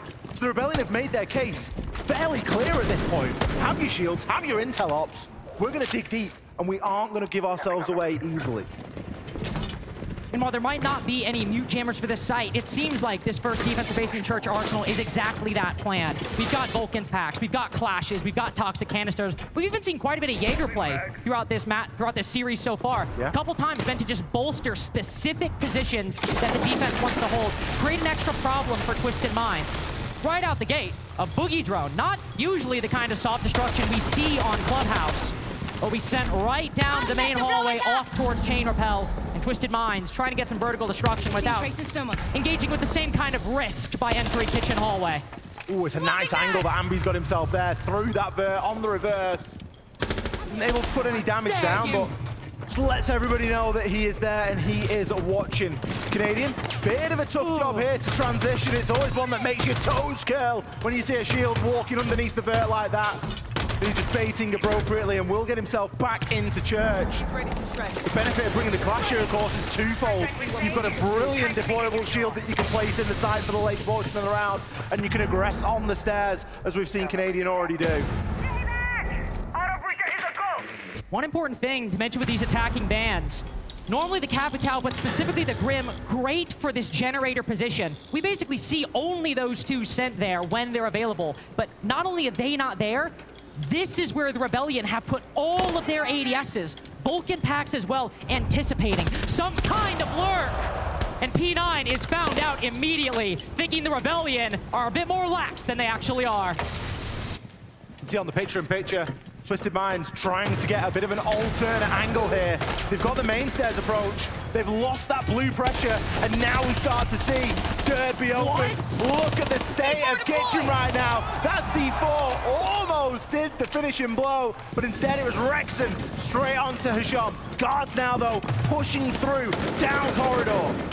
And not with any clear way through beyond that, he domes Rexon now. Ambi ready for the trade. You can make it a little harder for Ambi. He's proven himself more capable in difficult engagements. And now Trixt might just be electrocuted to death. Instead, Canadian, gun in hand, picks up the first round for Shopify Rebellion. The Rebellion are backing themselves in these late round executes at the moment. They're giving away so much map control in the knowledge that they can hold on when it matters most. They're playing fantastically around that utility. The Goyos, the ADSs, all of it working together. Canadian, a mobile riot squad at the minute on that Clash, whether he wants to hold main stairs or whether he wants to just dig back. As we saw at the end of that round, he's just placing the shield down in Church in a really awkward position. No way of dealing with that at that point in the round. Rebellion's brief is clear at the moment. It is stack up and just force these attackers, to push. And I also love the play in blue, just stacking up all those ADSs while banning the Grim and the Capital. Just a really nice pocket strat.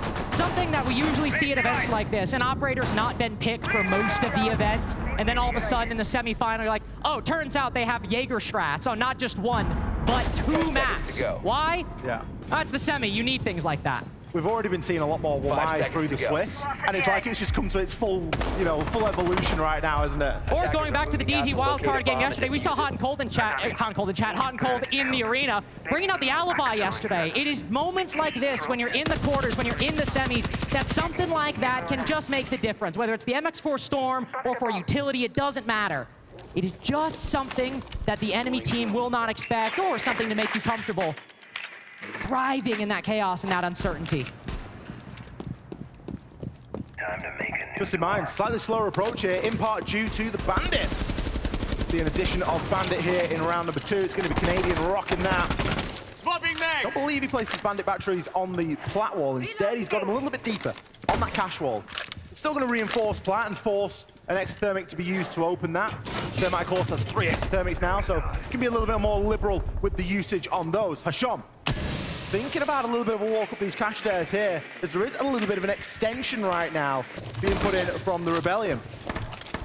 Man of the moment, Ambi, really in the hot seat, with a lot of tools being given and afforded to him right now. He's playing on the smoke, so him himself has got a ton of utility, but he's got ADSs, one of which just come back online. The nade will be good enough to destroy the shield, though, and that's going to leave him vulnerable. Gonna leave him vulnerable, so he'll try to go prone. Oh, look at this angle from Hasham. A man that has spent 3 years of his pro career lying on the floor trying to gain an advantageous angle over Ambi. Instead, it is Surf, the lounge player, first to go down. Twisted Minds, who have read this CCTV and cache extension, struggling to clear it out despite how fervently Shopify Rebellion are keeping hold of it. Now making their way into CCTV. Ooh, a bullet flies by Ambi's head. Another buries itself into his thigh, but Canadian burying attackers inside a CCTV, but only one. Instead, it's bodies of the Rebellion that litter the second floor. Twisted Minds made the right call. The call was just to flood in and get the kills. They're tired of this utility game that the Rebellion are wanting to play right now. We even had Canadian Bandit tricking there inside of cash, just trying to delay those attackers moving through. But if you're bringing a Monty, you can pretty much just ignore all of that. Pull your way straight through the door and immediately start to open things up. A couple of kills found from the Rebellion, but it was not enough. Entire defense of Jim's side going down and all in CCTV and cash, as that's where that whole bush was from. Razor wire ready. We'll be going to that CC and cash area this time for round 3, though, as that is going to be the bomb site chosen by the Rebellion here. And the whole round is going to go down in gym bedroom. Every single kill is actually happening in bathroom. Opposite side of the map. Could be the case, honestly. Depends on where the Azami's playing. Sometimes we've seen teams play the Azami in the normal spot in Raptors. Other times, when you've had something like a Wamai or a Jaeger available, you'll actually see the Azami kind of play more around the construction or the bedroom position. Rexon. Magnets ready. Getting a long angle, tags up one, but it's just Guards who is going to take about half damage from the M14. See Twisted Minds, hoping that maybe Rexon will overplay his hand, but not today. Rexon's got a very big job on this catwalk. As you mentioned, Lynx, it's not the Azami, it's going to be the Aruni that is playing in this position. Now he has the DMR, so that's going to be a fantastic tool. You only need to land a couple of bullets, couple that with the ACOG, brilliant. His biggest vulnerability at the minute is that he's got no cover to work behind. He'll have a couple of magnets there, likely, and he doesn't have to worry about a Capitol or a Grim, but he's still going to be a little bit exposed. Spoit as well now, on the counter on the opposite side of that. He'll be playing inside a gym, but he's got much more to play with. He's got 3 Kibas to play with right now. No mute jammers, no Mozzie pests. When they see that Kiba, they know somebody's going to be in gym. He's not without support. Canadian Ambi, providing some support from logistics and bedroom. Spoit is not alone. With the tournament he's been having, maybe not the most recent success with Ambi topping the charts. Spoit has been unbelievable in phase 1 and 2. Unbelievable this tournament, and now he's in a difficult spot. Azami can be really good to play your life, but the more attackers start dropping down onto Jacuzzi balcony, the more Kibas Spoit has to expend. He's got to be careful that hatch, that rotate hole isn't too far away. Half the round's been gone at this point. Dopey call goes out, but more times by Twisted Minds being wasted. They try to get aggressive, try to hit the site. Surf ready for it. The Rebellion not leaving anything unchecked right now. 1 minute and 45 seconds. Twisted Minds have spent focusing on this roam, and the only guy who's entered the building was on the opposite side of the map. We are now at 2 minutes spent trying to clear out this roam, and the best we get is a 5v1 and a 4v0. Twisted Minds really getting dragged into the mini-games that the Rebellion are wanting to bring here. Spoit attracting a lot of attention over in Gym. Keeper barricades, support from Canadian and Nambi. It doesn't matter. You can't root him out there, you've got to go elsewhere. I was gobsmacked to not see somebody get onto Gym window. Any window, really. It was just so passive from Twisted Minds. They're being given problems at the moment that they are not able to adapt quick enough to solve. And again, it floods into, you look back toward the bans. What's banned? Capitao and a Grim.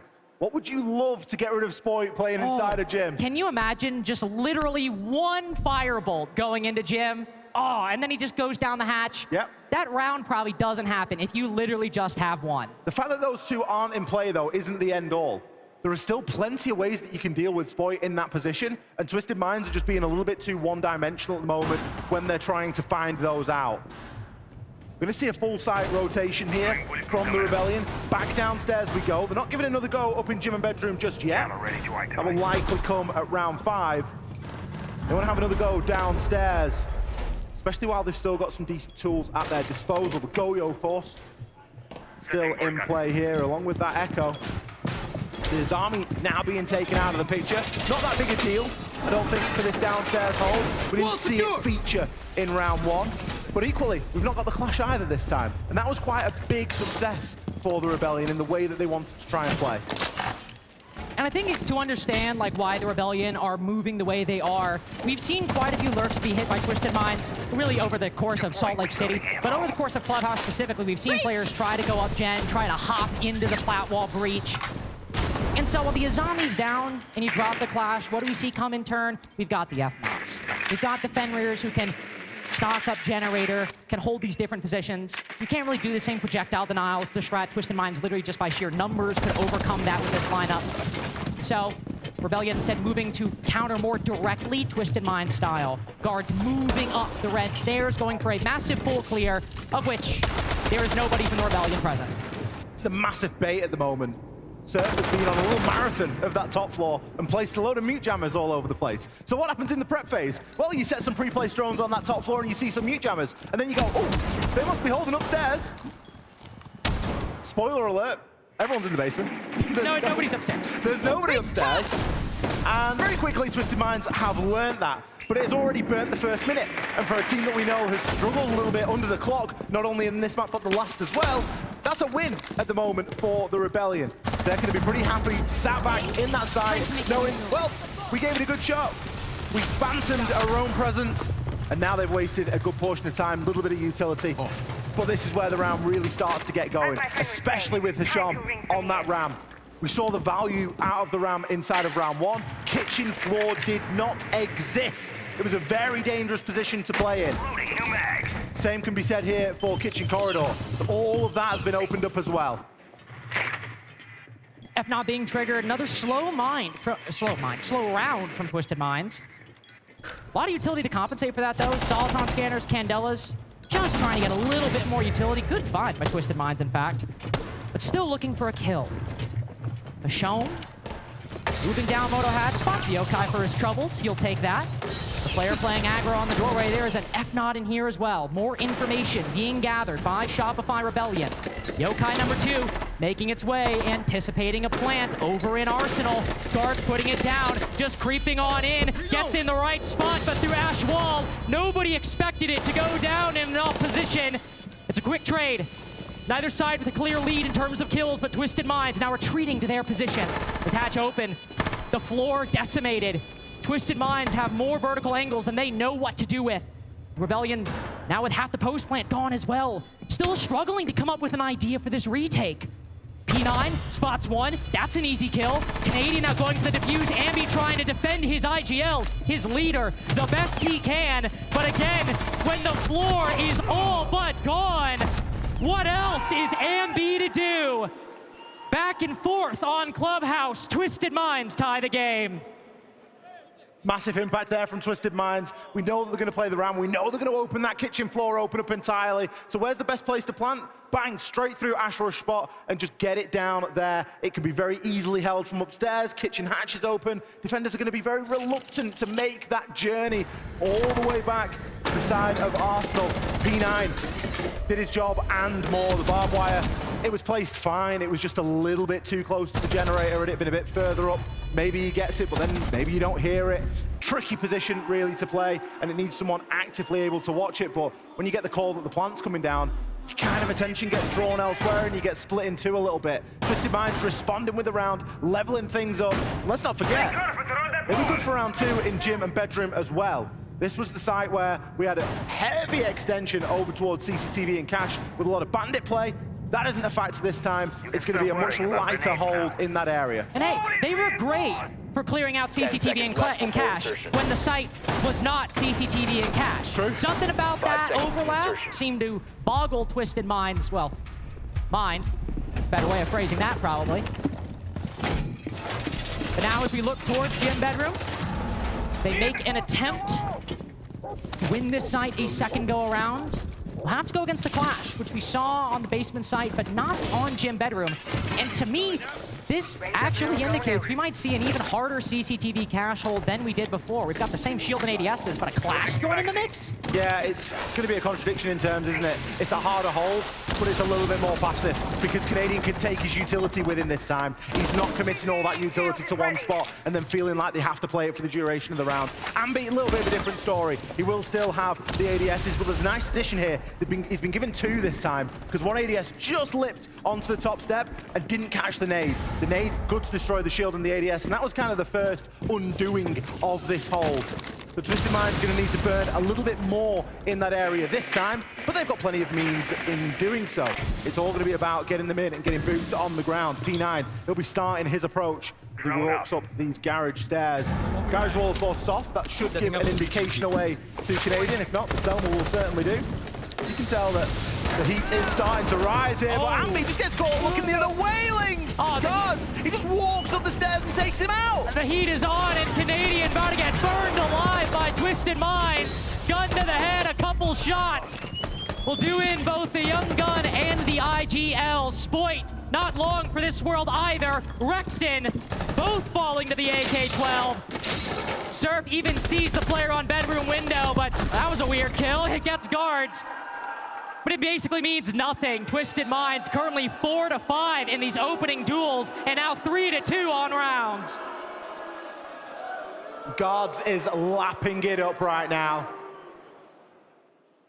Great little interview with him before this map kicked off and at the end of the last map. But it's been a big problem for the Rebellion at the moment. You know one thing that I really enjoy? I enjoy how the Rebellion set up the, not quite intricate, that they set up these nice holds and how they want to try and, how they see the game playing out. Guards just picks a shield and just runs straight through all of it. Yeah, I have, okay, hold on. So here's my thing. Shopify Rebellion, I like their gameplay in theory. They are giving these super complicated setups, right? We've got shields, we've got clashes, we've got ADSs. It's like 2020 all over again. And to your point, guards literally just run straight through it. Just runs up the stairs, and Ambi's dead. We've basically seen this exact thing play out. Don't get me wrong, these setups have cost a lot of time for Twisted Minds. The opening engagement, that was the quickest one we've seen, and it basically still happened at the halfway point of the round. It has taken almost 50% of each attack just for Twisted Minds to get the opening pick. In round 4, it was still 38 seconds left. 38 seconds before they got the opening pick. But what happened? They burned all the utility, and then they lurked up generator. Going back to round 2, they burned all the utility, and then they just pushed through the setup. Twisted Minds, if they had a reputation for struggling to solve problems, they either A, seem to be doing it just fine, even with their low time, or B, don't really care to solve the problem put in front of them. Going live! There's going to be no problem getting that wall open here in round 6. Hibana straight onto that case. He starts to cut a line immediately through the bomb site. J-Lad, bit of a danger man on Lair, a little bit quieter here. I'm hitting a 0.5 KPR at the moment. Good info being gathered by Surf as well. He's got some brilliant yokais out there. Oh! Spoit finds himself in a bit of trouble, a bit of hot water. Throws some smoke on it and hopes that it's going to extinguish itself. Looks like he's been able to sneak himself away as well.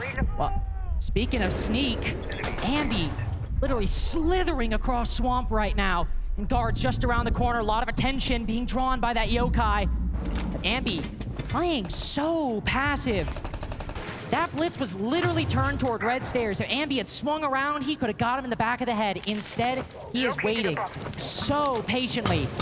Now it's Rexen on Rafters, drawing a lot of the attention. Ambi swings around, and that's what he was betting on. That Twisted Minds would get complacent, that they wouldn't check, and he could swing around, take a fight through garage door, and stay alive. Because the job is not to get an easy pick. The job is to support Rexen. However Ambi can do that, that is what he needs to do. Tracked by Deathmark. Rexen could be in a difficult spot. Guards now contemplating a rotate as it's a 3v5 with a minute to go. They've just not got the manpower to do what they usually do and just running through people. Guards need someone on his shoulder, and he's solo at the moment. He knows Ambi's position, but Surf is there with the assist. Beautiful team play! Ambi doesn't even need it! What do you even do? What do you even do? Trying to go for style points. He's afforded that courtesy in a 1v5. P9 has got his namesake in kills.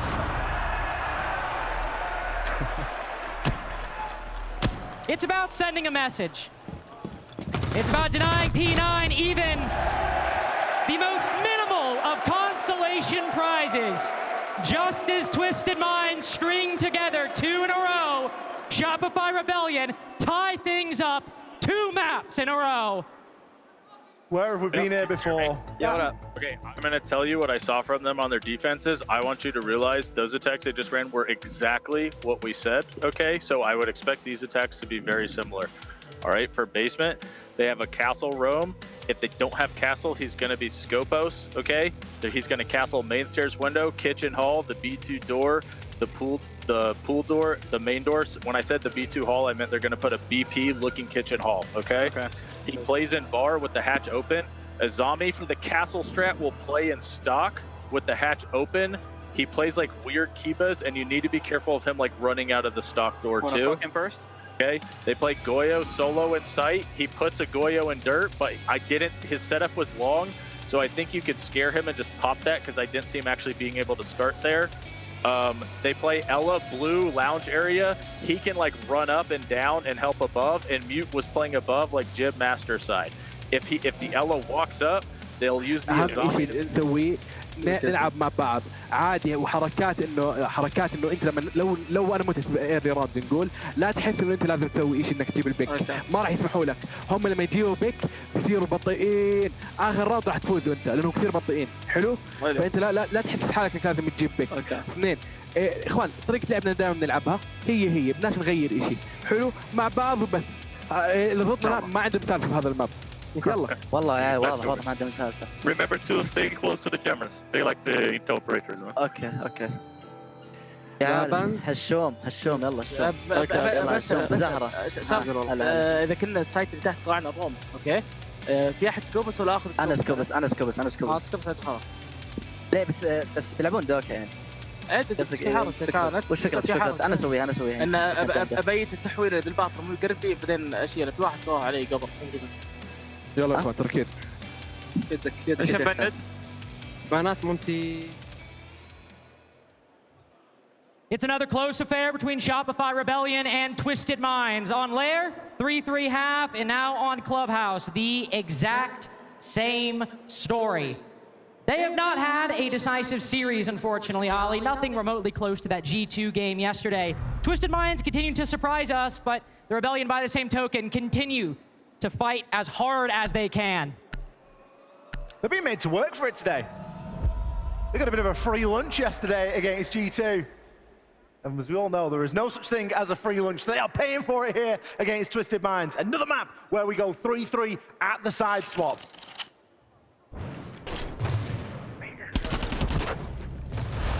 Had it not been for Ambi, it would have been a 4-2. Again. Well, I mean, that's just insane. Hipfire headshot onto the blitz. objectively funny from Rexen. Did you see how many magnets were at Ambi's like just surrounding Ambi's body there, just trying to catch any nade? You see the nade bounce in and just Rexen with the quickest flick, just like, all right, and no thank you. I think P9 still got credited with the kill, unfortunately, so. Well, he'll got the down, won't he, so.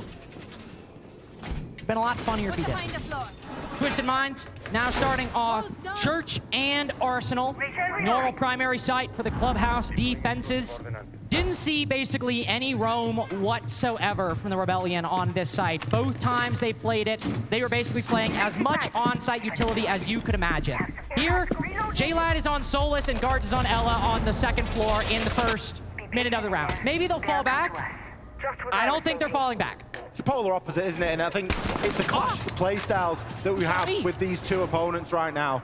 On the one side, you've got Twisted Minds that are happy to throw caution to the wind and to play in this aggressive manner. I don't even think we saw a single defender inside a strip the whole defense long for the Rebellion. And already we've got P9 hanging around in there on the Scopos. Hasham harassing here at the top of garage storage. Rebellion are going to have the work cut out for them here, and they've switched some tools around. They were threatening to bring the Deimos a little bit earlier on. Deimos or a Snake would have been fantastic here to try and pin some of these players down, because at the minute, they've not really got anything aside from Lion. Well, they need to gather some information first. They'll gather just a little bit, but it's on a player inside a site, moving around dirt. More immediate issue is finding this Azami, who will make herself scarce. Used a lot of Kibas, though. I think that's around 3 that she might have used on that window. And you don't need a lot to bolster Arsenal, but you need to make sure you have enough. And so one thing I am a little concerned about going down, while that's wasted the first minute, Michelle might be light on resources, depending on what the Rebellion have. They do have 3 more nades, for example, and a DMR. These Kibas might get shot, and the site might be softened up a little bit. So has been a minute, though, and there I was about to say, J-Lad making himself known. Will tag up Ambi for the second time this round, but he makes his way back. This positioning from J-Lad's perfect, though. He knows that Ambi's dropped. Guards is coming in for the party as well. There's 2 players around the corner that Guards has to try and deal with now. They need to isolate him. The throw off a flashbang, try to ward him off. The barbed wire betraying Guards a little bit on that flank. Spotted by the E1D, so they've got the confirmation, but again, not in a great spot to finish him off. The Rebellion, I was about to say, don't have a lot, but Canadian and Spoit are literally at the door to sight. They have walked up dirt. Spoit with a long angle looking through these smoke grenades, but not a single Twisted Mind player is peeking. Ambi's been threatening a lurk down blue for 2 minutes now, but there's 3 players around the corner. Surely somebody's watching. Yes, they are. Turn their back to the air jab, will end up knocking Rexen back up blue, but Trix and Hasham ready for it. Surf in a 1v5 as Shopify Rebellion's attempt to quickly pierce the site is repelled by Twisted Minds. Shopify Rebellion never had a handle on that round. Not at all. Twisted Minds running roughshod all over him. A roam game that was never dealt with. Lurkers that were allowed to rotate back and come down oil and having a huge impact in the later portion of the round. And then we've got Canadian and Spoit they didn't get the memo, they didn't get the brief. Already making the way through into sight from dirt. It's called kitchen dirt for a reason. You need kitchen. Or you need blue.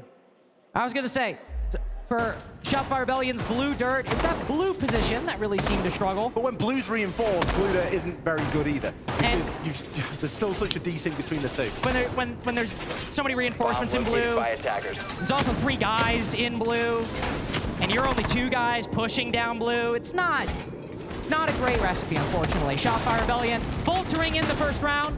Only a 1 lead for Twisted Minds. Also going over to Gym Bedroom, copying the Rebellion's rotation so far. And continuing to show some marked defenses from their opponents. Attackers are heading I believe we didn't see a single mirror or a castle for that matter. Now we'll see both brought out in round 8 by Twisted Minds. Whoa, fortified! It's going to be a little bit more difficult for Twisted Minds to play in the same manner that they played on basement on other sites. They're not afforded the same level of flexibility. Roaming downstairs never really has the same sting as hiding around upstairs and then rotating back down later on. So they are going to be a little bit more condensed just through the nature of the side choices here for the next couple of rounds. J-Lad fairly happy to sort of aggressively challenge on, but he knows as well as anyone that with that wall getting open, if he stays inside of garage side, he's going to be cut off. Some good shoving around that the Rebellion have been able to do inside of these first 50 seconds, getting rid of some of the players on this extension. Still going to have Hasham and Co to deal with, though. Guards as well playing on that radio door. If this ball reinforced, it will take a pocket reinforcement to make that line of sight to open things up. Ooh. Guards, as has been mentioned, the best defensive player for Twisted Minds throughout this tournament. He's already got one, looking for a second as Grim around the corner, but Shopify Rebellion closing in. Him and P9 trying their best to hold off this attack and doing it expertly. Guards is not giving up this position. Canadian around the corner with a shotgun, a must-win fight, and J-Lad flanking up red stairs. Saves Guards' life, and now Spoit only half the round in. 1v3. Crossfire holding this diffuser, and Twisted Minds a stack up, high-low angle to win 2 in a row on defense. Twisted Minds happy to transition as much of this chaos across as possible. Keeping a really good tight hold upstairs there. Okay, guys, can you hear me? I'm gonna hear from Super. Okay, these guys are doing what we talked about. I think what Richie said is exactly right. Like, you guys know they're gonna swing us, right? So we need to make sure that we're calling what we're holding, what we're not holding, and that we're syncing up when we push, and that when we do push, we're following through with what we push, okay? Yeah. To all be on the same page and fight together. For this cache here, they like to do a zombie and Jaeger rafter, and they like to do castle and lounge, okay? Okay. Guys, we're in fine positions, we're just not coordinating this shit, okay? We're getting them moving, you're getting opportunities to kill them, okay? We just need to make sure that we're trading down. That's the biggest thing. They're catching us off by swinging and we're not getting trades, okay? Heard that. Let's work open your ears, together. please, everyone. Like, if you need something, say it. Remember, like, any way to help. Like, It was not shown on stream, but I thought I would read a message from Guards. Salt Lake City. Guards in chat said, hey guys, I have a great idea. Let's push it 5 seconds remaining instead of 10 seconds remaining. Clearly, unhappy with the pace of Rebellion's attacks. Do you think Shopify Rebellion can pick things up? Activate jammer. Do you think they have a few more rounds in them to come back on Clubhouse? The crowd seems to believe. Now Rebellion just need to make good on that faith, on that promise. They're up 1-0 in the series, but Twisted Minds up 2 rounds on Clubhouse. And if this tack timeout doesn't work, Ali, I don't know what else might. Super tactical timeouts have been very effective throughout the course of the tournament, so you would expect them to be good for a round. It's never reinventing the wheel, it's just pointing out obvious things that need serious attention. And for that particular timeout, a lot of focus on 3-2-1s and what are we pushing. Make sure that we're working together. They know that Twisted Minds are going to swing. They know that they're happy to regress. You're never going to be digging them out of a power position. You just need to work together on them. Very similar to the timeout that he gave over on Lair. And look at how that map ended. Different landscape here in that Twisted Minds have now a 2-round advantage at the moment over the Rebellion. This starts to become a bit of a must-win round. Because Twisted Minds, you better believe that when they get onto that series point, they are going to be thirsting for it. They'll be hungry to close out this map to bring us to Fortress. Spoit just catching Hashom inside of B1, but not able to confirm the kill. By the same token, not dying in response. Hashom, rough map so far, 1-4. When Guards is 8-5, P9 11-4. 2 of the 3 players we have seen lead the way for Twisted Minds this tournament. You can afford to drop off a little bit. By the same token, for Shopify Rebellion, Ambi, the only player positive at 8-7. And Spoit, who we saw moving about strip at the beginning of this round, faces an early exit trying to lurk up main stairs. Canadian seeking to deploy some powerful utility over by rafters. Put to below 50 HP. Candela's hit P9 and Surf hits him in the face with a well-placed DMR shot. Canadian now turning his attention to the default camera as Garage cleared in the first half of round 9.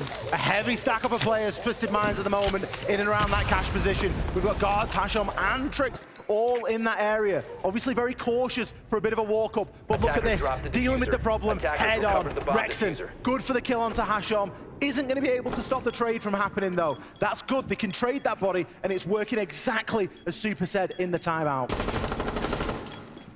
Going very well for the Rebellion, but still a minute to go. Rexon's made his way up rafters, Surf with a cutoff angle on that wall. Ambi can provide some support from CCTV window. This diffuser's got to go down, and if it does, there are 2 C4s on Twisted Minds. They might go below. They might stay on the same floor. J-Lad concerning himself with the player outside a construction window.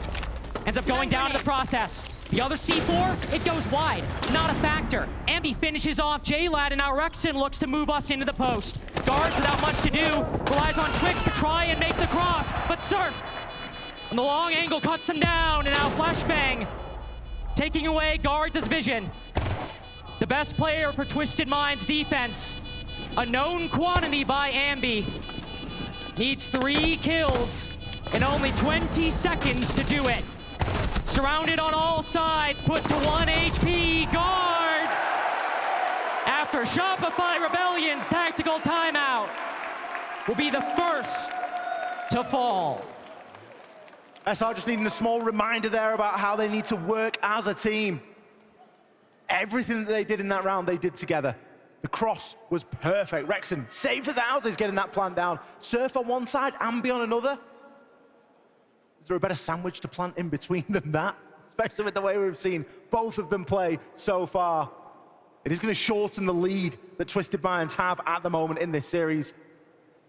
Go to a 5-4 at round 10. With that level of teamwork, that might be enough to bring SR back into contention, level things up at 5-5, and look to go forward from there. It's the kind of thing we need to see, especially working a 3v3. Not a 5v4, not a 5v3, but complete man equilibrium between the 2 teams. Ready for J-Lad swinging out a construction window, ready for a player retaking across plat. Surf in particular on that last point, really effective for the final 2 kills. Shopify Rebellion haven't tied the game yet, but they have done half of the job necessary to get there. Back downstairs, this is going to be the danger site. If there is going to be any inkling of a roam, it needs to be thoroughly dealt with. And we need man counts. We need to know where people are. With the lineup that we've got, it's a little bit less clear. Hasham, ACOG. Oh, no ACOG. Colour me shocked. MPX? The MPX. Oh. You need the DMR, buddy. The second time, he has just tagged Ambi out of spawn when peeking secret window. Neither player learning from their past engagements. The same thing happening on the second attempt of Church and Arsenal, albeit, to be fair, cover me. Many differences beyond that. Noah Zali, she's been banned. Pashom moves down very quickly. He stayed in secret for a full minute last time. Now, rejoining his teammates on the site, as really doesn't seem like anybody from Twisted Minds is roaming right now, save for maybe 1 player, I think, over by main stairs. It shouldn't take too long for SR to get that information and to fully understand that. Ambi playing on Deimos, he is going to be able to deathmark track people this round. That much is clear, and it's already started. Targeting Hasham on that 2-brow, seeing if they can just try and pick one out of the herd. Guards, this is a brilliant off position. No one is really going to be expecting you to play there, although Rexon's angle says otherwise. Just giving it a little bit of courtesy. Thinking he might see somebody flanking up Oil Pit. Won't find anybody today. 4 players marked on Deimos' scanner. One of them being Hasham, who we saw at the beginning of this round, going for a spawn peek. This Deathmark tracker doesn't seem like it'll have a whole lot of use until the execute stage, with nobody from Twisted Minds threatening the mid-round, aside from anything but a C4, which, to be fair, Ali, they have 4 of them on the defense. Their greater concern might be utility from below rather than a flanker. There's still quite a lot of util to cover here. We've got the ADS's. Guards is still harassing in his position there on Generator. It was Rexon at first, it's now Ambi. They're going to need to be dealt with because a lot of these throwables are going to get wrapped up if they're not too careful. Hatch and Kitchen also, something that needs a bit of desperate attention. And it's really on Rexon or Ambi to get into position to try and make that happen. With the introduction of the Sense into the lineup, you're expecting something inside a church here. That's where the plant is most likely going to go down. Ooh, Canadian. Slowed inside of dirt. Hasham then swings around the corner. Another key operator for the Rebellion. Taken down before it can see its full potential. that was a big trend on their attacks on layer, not as much on their clubhouse attacks. It's more just been Twisted Minds running rough shot over the attacking team. But now going into this late round, I was gonna say things might get problematic, but Spoit and Rexon both just moving down blue, decide to end the round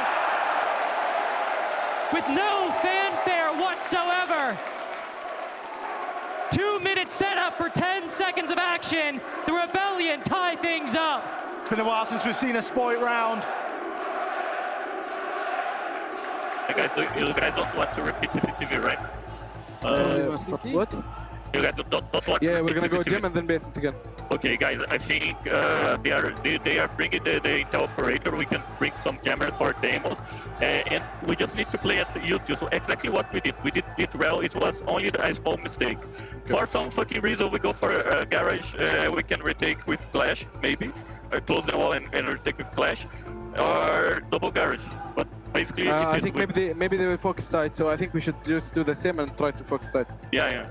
اوكي خلاص اخوان هسه جيم بعدين تحت معنا ميرا بعدين تحت عندنا ميرا خلينا نجيب هذا الراوند اوكي بمرجل يمكن يفوكس السايد خلينا نكون مركزين على الموضوع. Twisted Minds taking a pause as things tied up 5-5. Another close game for both of these teams. All 15 required on map 1 for the Rebellion just to squeeze out their map pick. But now, to move from attack into attack. Twisted Minds, I think survival weighing on them a lot more. Down 0-1 in the series. Shopify Rebellion's beginning to gain some momentum, gain some speed on Clubhouse. Twisted Minds now rethinking their approach as the focus lands on them. The Rebellion are doing cracking. They've won the last 2 rounds. They've started to chain things together, and we're seeing a lot more teamwork. That's something that Super was really keen to drill into them. Okay, so that's the lineup. Everything that they're doing together though, and that's the big takeaway at the moment for me with the way that they've started playing, particularly after that timeout, post round 8. It was where we saw that timeout come through. So we're expecting them to really start to continue in that fashion right now. Some of them have been struggling, and it's a point that we brought up over on Lair. The opening engagement has been eluding them here, and they are very often fighting from behind. As again, something else the Rebellion worked incredibly hard on, as well as a lot of operators switching up. We have seen them work incredible on that opening engagement. It was kind of a part and parcel of switching the operators up and sometimes changing the roles. That was really a sort of leading factor as to why that started to change as well. But as we move into round 11 here, one team can start to streak a lead and put themselves onto a map point here. If it's the Rebellion, it'll be a map and series point. If it's Twisted Minds, it will be clutching at a lifeline for a chance at Fortress. Praying for Fortress, Twisted Minds making it farther than any MENA team have made it in the past. We've seen quarterfinals. Hashom himself has seen a quarterfinal at a main stage at a major, but a semifinal, let alone a grand final. This would be not only farther than any team, but a rapid rise for a region that just 2.5 years ago was hardly on anybody's radar. Just making it in, Falcons at Copenhagen, but then GK at Atlanta. That's when MENA really started to make things happen. Now, Twisted Minds getting to feel the weight of the region on their shoulders. Third in EML, they're used to success at this point. Rebellion, as they look to dash those hopes, need to keep that pressure on and keep these underdog-turned villains at bay. P9 just going to be popping his shield at the top of those cash stairs. He's got FNATs working for him as well here. A couple of castle barricades kicking around, but another round and another opener here for Hashom. Ambi falls. Ambi falls, and the rush to Shopify Rebellion, if they're not careful, might all fall on these red stairs too. Lining up for P9, lining up for Hashom. Surf with a direct beat on 1, still has 2 more to cut through. Both Blackbeard and Deimos fall, and so Spoit adding another angle, but P9 ready for it. Does Surf feel confident? He tries his best, but Hipfire will get the job done there. Guards decide he's fighting for the other team. Runs straight into the Rebellion, but with a C4 from below. Map point falls on Surf. Look at how much time there is here. Surf 1 versus 2, and look at the util he's going up against. There's going to be mirror windows, castle barricades, you name it, they will have it to hide behind. So much utility. So much time, but information on Surf, bulletproof camera, and a mirror window staring at him front, in, back. He'll attempt to cross. Taking refuge behind the bed, and that gives J-Lad his opening. Swings around the corner. 6-5 for Twisted Minds. 1 round away. Big statement play here from Twisted Minds. Could be one of those series where we see both teams win their own map choice. Not that unusual in a best of 3, but still close maps regardless. Not over just yet though, but it is back down to basement. We will go. A site that has kind of eluded Shopify, save a huge individual performance from Spoit back only a couple of rounds ago. Togetherness in which they were pushing here. I mean, the activation on those goggles, we don't always see Warden getting the full value out of it. Probably the best I've seen in a long time. A crazy value from P9.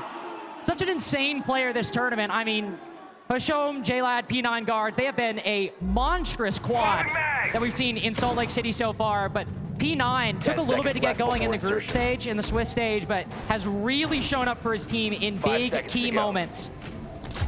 Right now in these defenses, right now in Clubhouse, 13 and 7. We're still looking for that guy on the Rebellion. Everyone's doing fine. Everyone's putting in the work. But it's not the Ambi show. It's not the Rexon show like we saw on Lair. Drone is online. I don't entirely mind that. They can still win games and not have an individual pop-off. That's just called a good team. It just so happens that that's become the norm. That's what we've become very used to so far with this Rebellion roster, particularly on this main stage. Hasham, back up to his old tricks. Gonna be hiding out inside a stock. Drone starting to come in at his feet now. Does anybody dare challenge? Given the fact that Twisted Minds have won all 5 of these defensive opening tools so far, whatever poor soul decides to fight Hasham on this angle has got to be careful, has got to be clean, has got to be decisive. And again, it is Canadian going down early on these shields. Canadian has died as the opening death 3 times this attack so far. Every single time on an important operator. Twisted Minds stringing together 2. P9 gives himself up to Rexon, but Guards is ready for it. Baiting his teammate. Luring the Rebellion in, setting a trap that not even the attack could perceive. But Surf, creeping down bottom main, has spotted one in sight, has made his way through, but without diffuser, without his team, he is just another body. Another kill for Twisted Minds. And so Ambi last alive. It's a very big ask from Ambi again, this. We know what this player is capable of. We've seen what he can do this weekend already. He's got a minute on the clock, 2 death marks. He's not in any massive hurry right now to get this job done. Can even go and recover a drone. He's able to shoot the mute jammer, recover that. Can start to really work this. It's not all down and out just yet. Site utility, not going to be as big a factor as you would think. Some of that's already starting to be burnt through.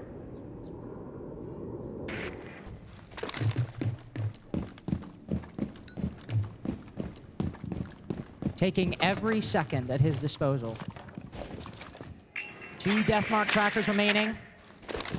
Ambi's been alone, without help for a minute and a half now. Again, checking all this information. 20 seconds to go. 1 player in blue, finally a little bit of info.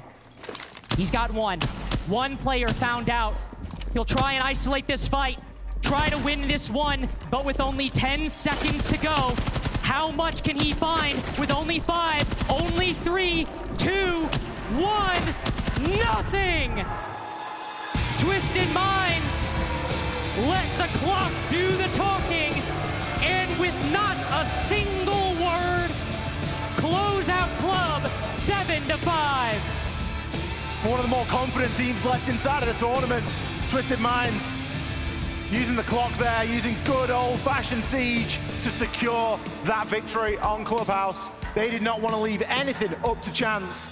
They did not want to give Ambi an opportunity at another highlight reel.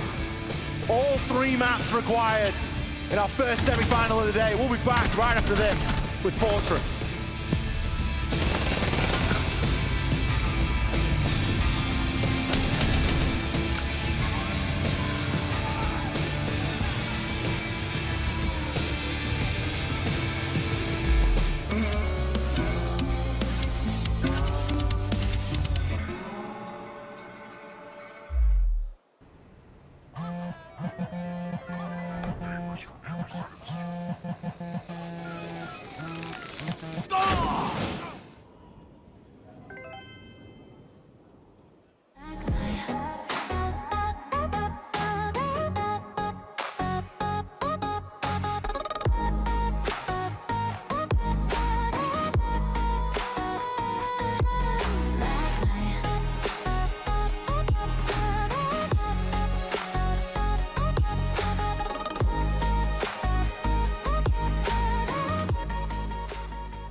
get into the action here. This is Jonah's Showdown, and this is the show where we take 3 of the best players in the world of Rainbow Six, and we put them into a 1 versus 1 versus 1 trivia gauntlet. Are you guys excited to get started?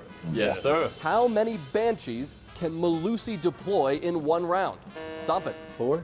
Correct. That's a point for you. Great start. Honestly, I forgot that I was supposed to buzz in the first question. Now I know the game. I think now I'm locked in. What is the range of Thatcher's new EGS disruptor gadget? Jigsaw. 30 meters. Not quite. Little long. Anyone else? 30 meters. Wait, what did you say? It's okay. We'll work on the listening for the next one. Stompin', go ahead. I know you want to. 13 meter. Closer. We were looking for 10 meters. 15 seconds is how long the gadget lasts.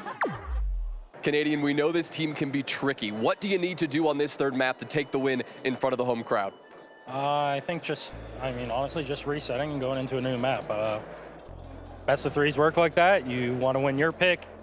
They might win their pick. That's just how it goes. I think you just come into the cider confident and, trust what we've prepared, trust what we want to do, trust the game plan, and believe in each other. And it's simple as that. I don't think there's like any rocket science to it. I'm sure they'll say the same thing. So yeah, just reset and go to the next map. Guards, we know this crowd have made you guys the villain. How good would it feel to shut them up and win this 3rd map? It feels fantastic, but I hope the crowd never shut up because they are very good. And whoever say USA crowd is bad, he should I don't know how to say it, but he should rethink it, Yeah. Incredible. Thank you. Fortress will be our finale. We are going all the way, as my good friend Ace will say, in this first semi-final here. Lax, Fox to pick apart what we've just seen there. Lax, Clubhouse, as we said, it's Twisted Mind's house. You walked into their domain. They did come out on top. You asked, were we going to see a best of 3 go the distance? Absolutely. And I do want to highlight in round 5 specifically. This is what I talked about with EP very early on. Guards and P9 working in tandem with each other, whether they're using the information, whether they're using the shields, but Guards here so instrumentally well on the blitz here, using it to take control of Cash, and then pushing it even further to constantly get the kills going in their favor, and then forcing the players into unwinnable positions, forcing them into crossfires from P9 holding outside of Master, and it was just a masterclass round from these two. But not just that round in particular, the entire series of Clubhouse really came down to P9 and Guards equally putting up a great showing. 14-8 on that side and 10-9 on the other. We need this exact same performance from these two going into Fortress. Couldn't have said it better myself. We saw that strength on map 1 with the shield play. We thought it was going to be a handle at this point in map 2, but off of that clip, that was a terrifying blitz rush. If you're on the other end of that, you have very limited time. That was the consistency, and that's the difference from map 1 to map 2, is the shield play was still there, but on defense, we saw a little bit different of an approach from Twisted Minds, slowing it down,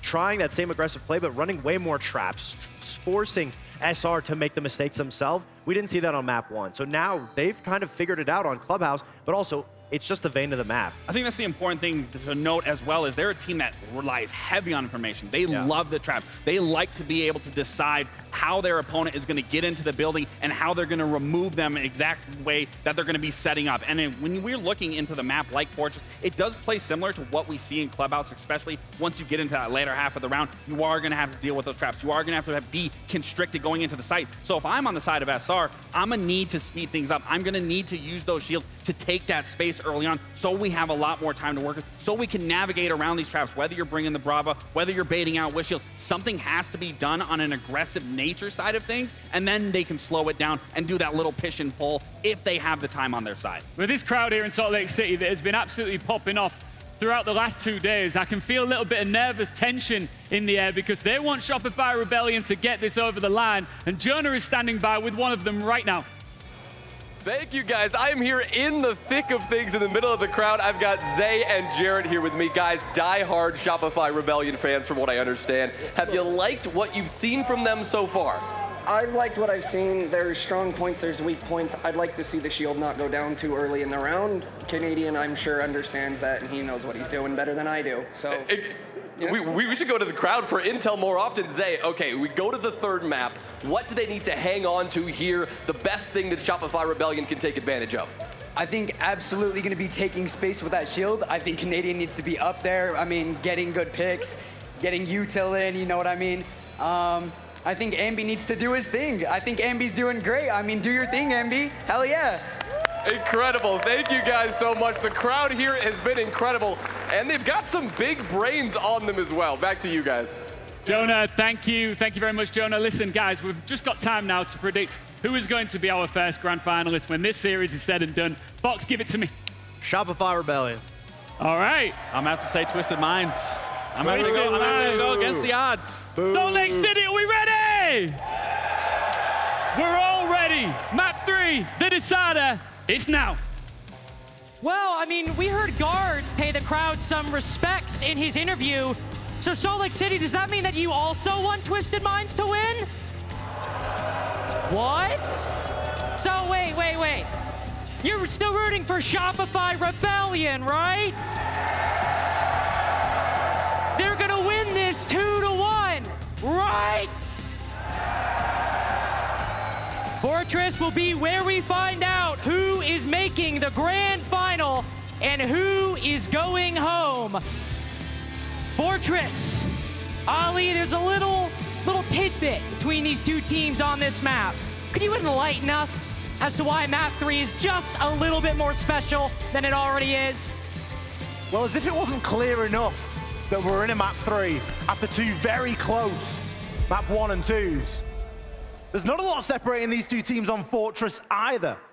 Both have got a 4-0 record on this map over the last 6 months. It is their second and third preference. Second for Twisted Mind, third pref for the Rebellion. There is nothing on paper that separates these two on this map. The only thing, and we might get to it a little bit later on, is a little bit of a defense statistic. But aside from that, I am expecting another very close map between these two teams. Because let's be honest, we've had a close series so far. What's the point in coming to map 3 unless we're going to go all the way? What is the point indeed? Shopify Rebellion absolutely baptized G2 yesterday. Ambi demolished G2 yesterday.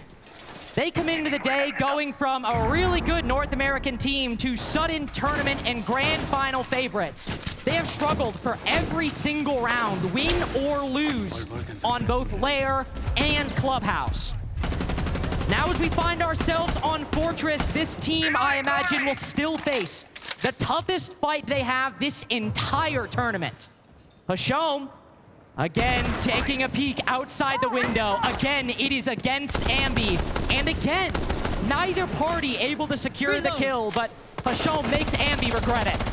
It's like Hashom does this on purpose just to chip players down a little bit. He never overcommits, and you'll very rarely actually see him lose his life to it. I think there was one occasion where Wrexham put him in the dirt over on Club, but aside from that, he's very slippy, and he's good at getting away from these little early bouts of aggression. It'll just give Ambi something to think about for the remainder of the round. Needs to be a bit more cautious if he gets caught in any of those Razor Bloom traps as well that Hashom will be bringing. Hiding out here. A little bit of prone action. Ambi's drone as well. These two just can't seem to stay away from one another. Will be caught out there and should probably move, but won't. Hashom has never, when the options presented itself, gotten up off the floor. This man lives just sitting, prone, holding an angle as long as he could desire.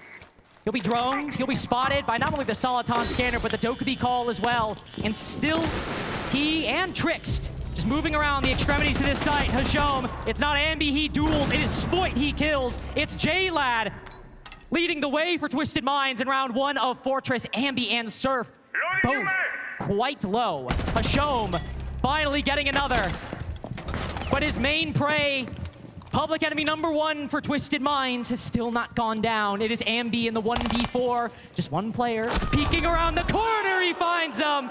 A 3K for Hashom, beginning and ending. Trying to fight and succeeding to fight Ambi. It started with the Ambi versus Hashom standoff, and it finished the very same way. SR's attack kind of just crashing out, not really achieving their desired goal. Of course, never ideal losing that opening pick, especially when it is Spoy on Snake. You're looking for that, for a lot of that information. They even had good reads as to where Hashom was playing. He was laid prone on stairs and shot the drone, still didn't move. The expectation is that you will. So kind of a good bait, good little bit to put the fear of doubt into your opponent's mind.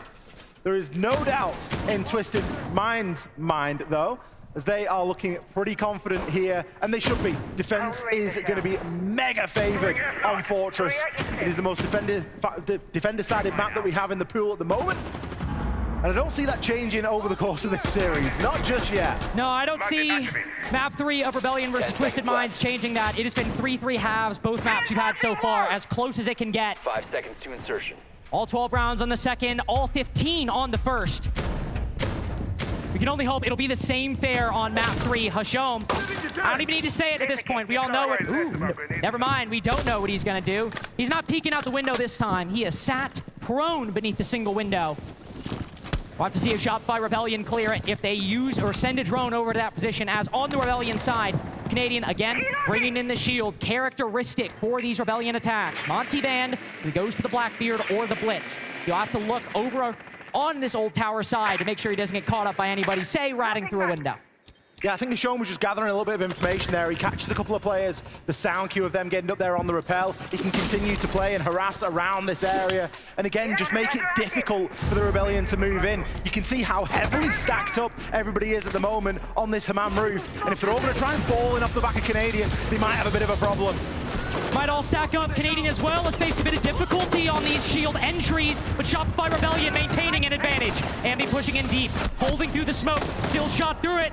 Those smokes don't block bullets, and J-Lad, as Canadian's got to watch his own flank, ends up putting one to the back of that Soulless's head. But a quick pause. Zambi can be picked back up. The P9 could go for another flank, caught by the Nomad, but catches the Blitz instead. But facing a lot of trouble, as nobody from the Rebellion could get a handle on P9. And now, in the 2v2, the Rebellion completely pushed back.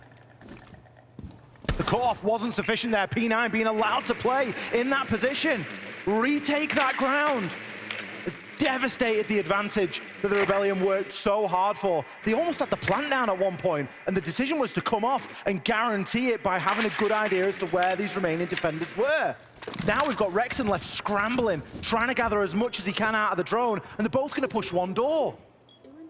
Just one door, a high-low angle. Ambi just slithers in front of him. Guards knew that gunfight was coming 3 whole seconds in advance. And now Rexon trying to make it work from the exact same position. Down some support, no information. A new angle, one flashbang. And he's made his way into sight with diffuser in hand. And start to put it down, maybe bait out some kills, but no, not today. Guards playing patient, Twisted Minds. Not the ratty team we thought they were. Close out the 2v1 with some textbook siege.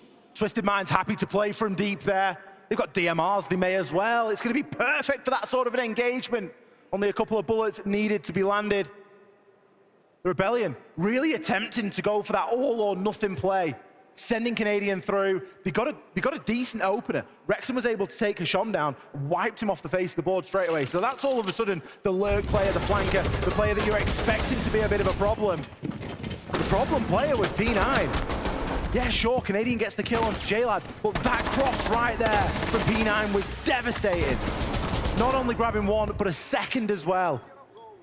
Spoy tasked with watching that window, watching that doorway, and making sure nobody crosses. It's really cost the end result of the round. 2 rounds to 0 now for Twisted Minds. They start to streak a bit of a lead. It's not unusual in this series. We've seen both teams go up by at least 2 at some point, but this is the time for response.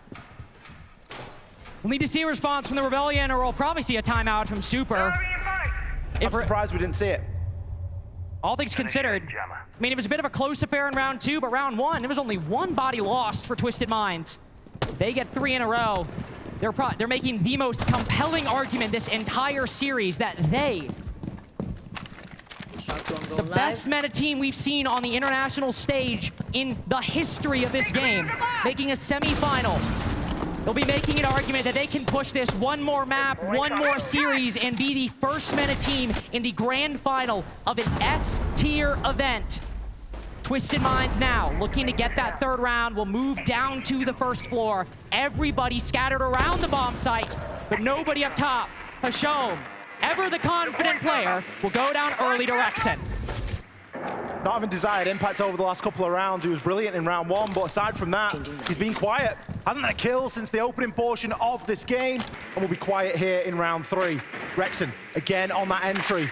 Again, that player that has been quietly putting the work in so far for SR. No immediate response, no immediate ground taken here, as SR are just looking to try and further this advantage. See if they can catch another one of these players just out of position. Guards, he's going to be moving through sitting room downstairs, but he's got a great chance with those doors being open. Great chance with the breach open, window as well. Stokely call goes out, instead Tricks again. Canadian going down early on these powerful operators. Now it's 2 kills that fly the way of Twisted Minds.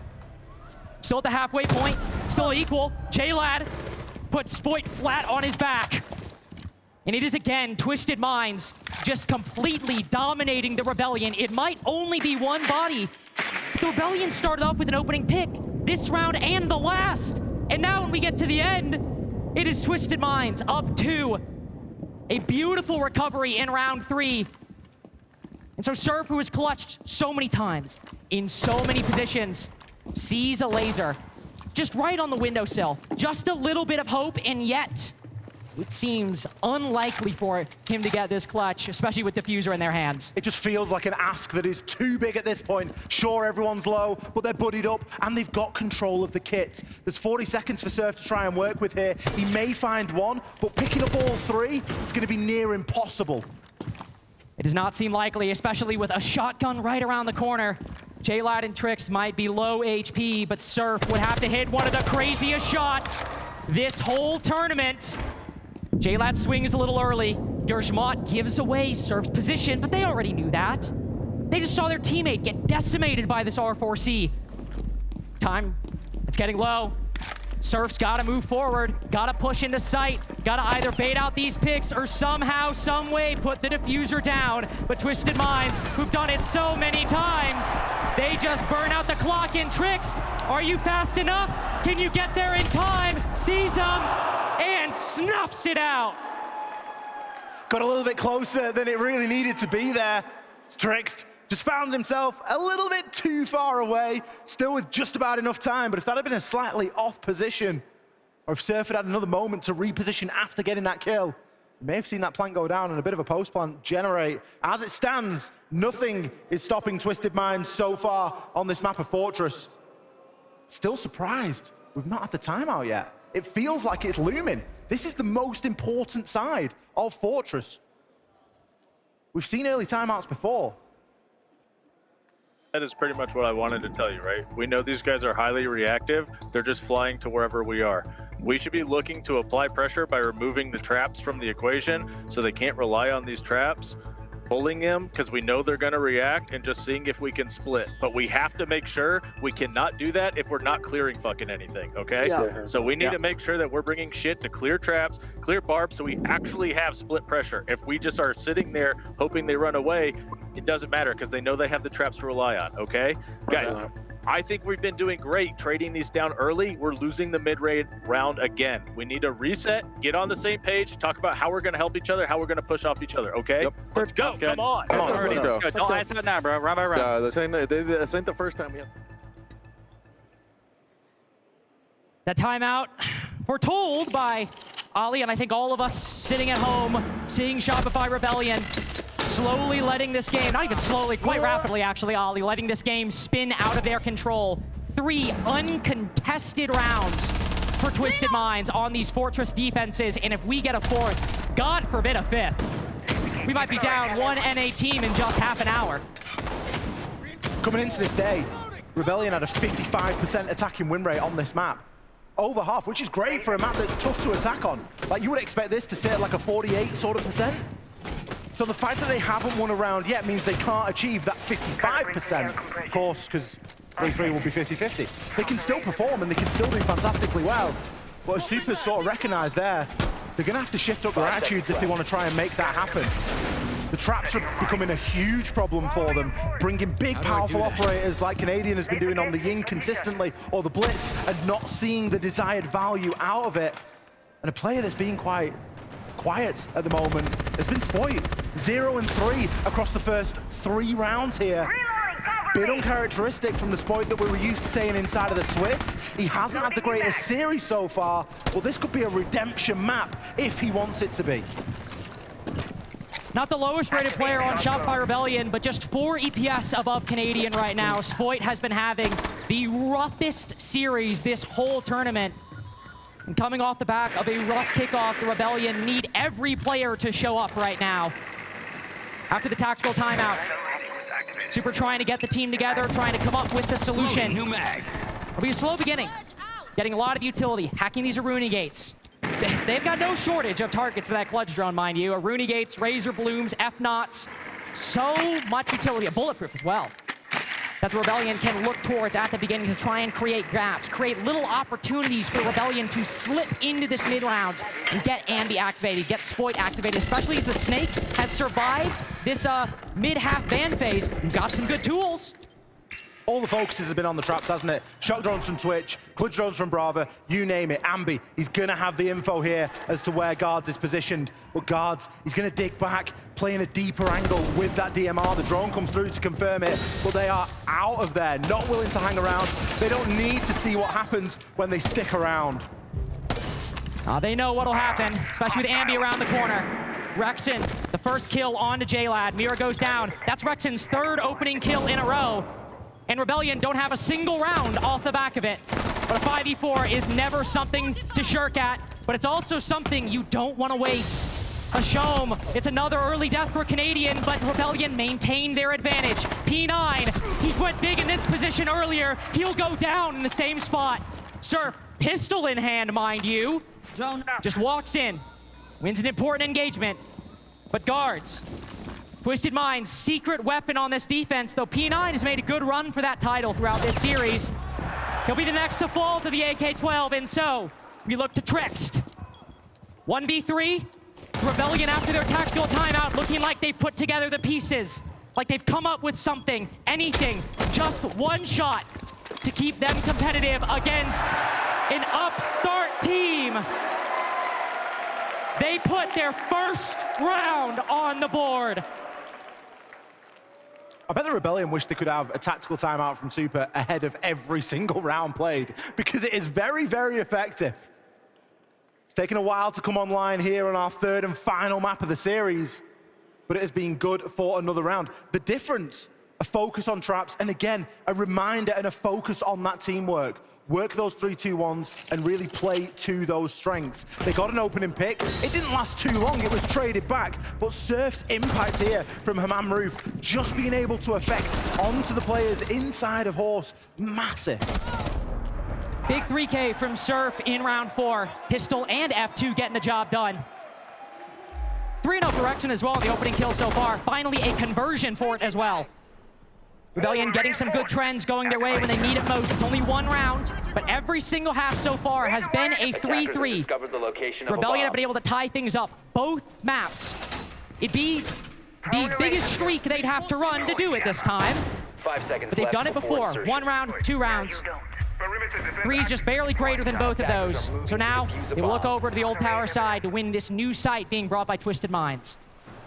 I mean, 3 rounds on Fortress would be massive for the attack anyway. I think a good standard would be 2 rounds. 1's good and certainly workable, but they're going to need a little bit more out of this first phase if they want to give themselves an easier time of things come that side swap. Twisted Minds, they too know this, and they're not going to take that round loss too lightly. They're going to try and tighten things up again.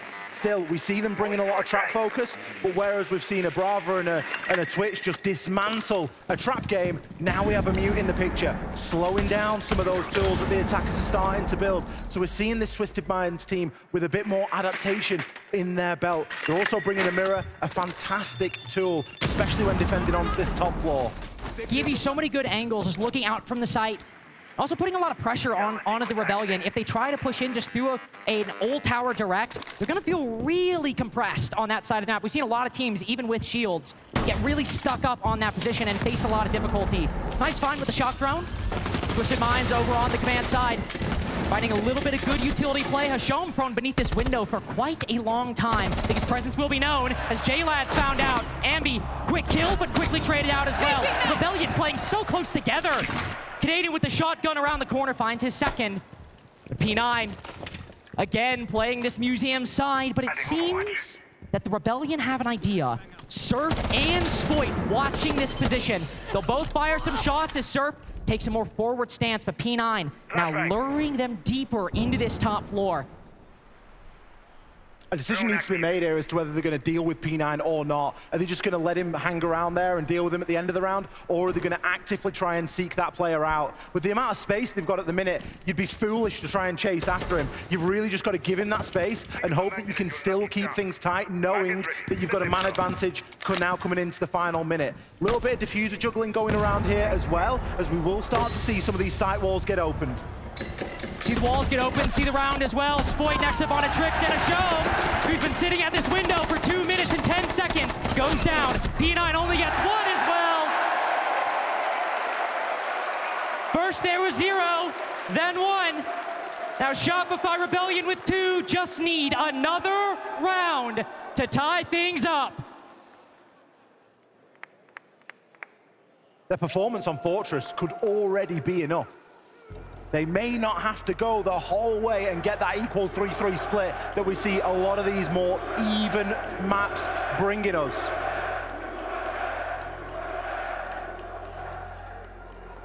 Crowd slowly starting to warm up here for what will be the final map of this series.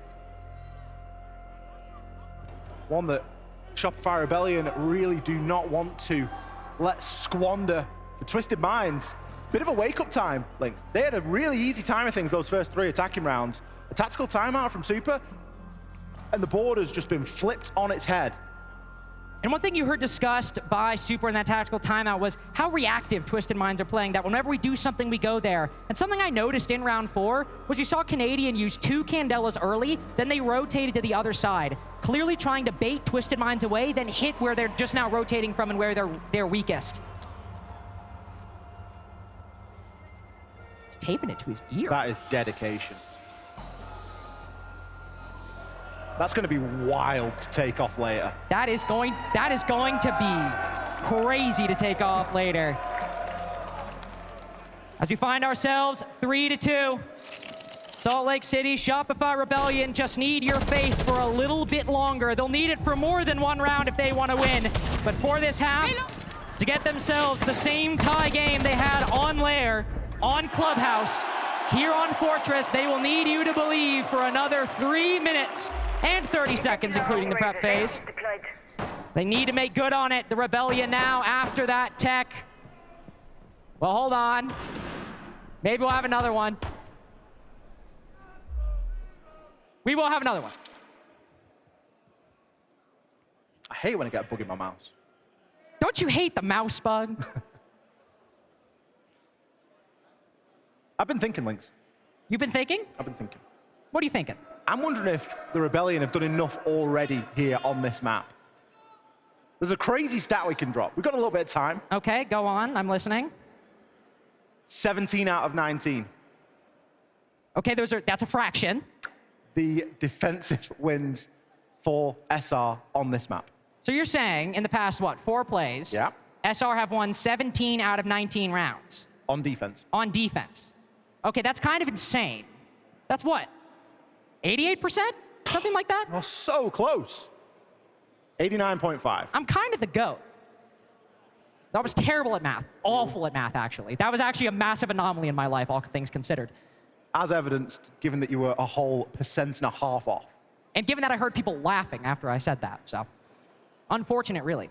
But 17-19 defensive wins for Shopify Rebellion in their past 4 plays of Fortress. And I would assume no equivalent from Twisted Minds. A little bit more of a paltry 68% on both sides. That's not paltry, that's actually really good, all things considered.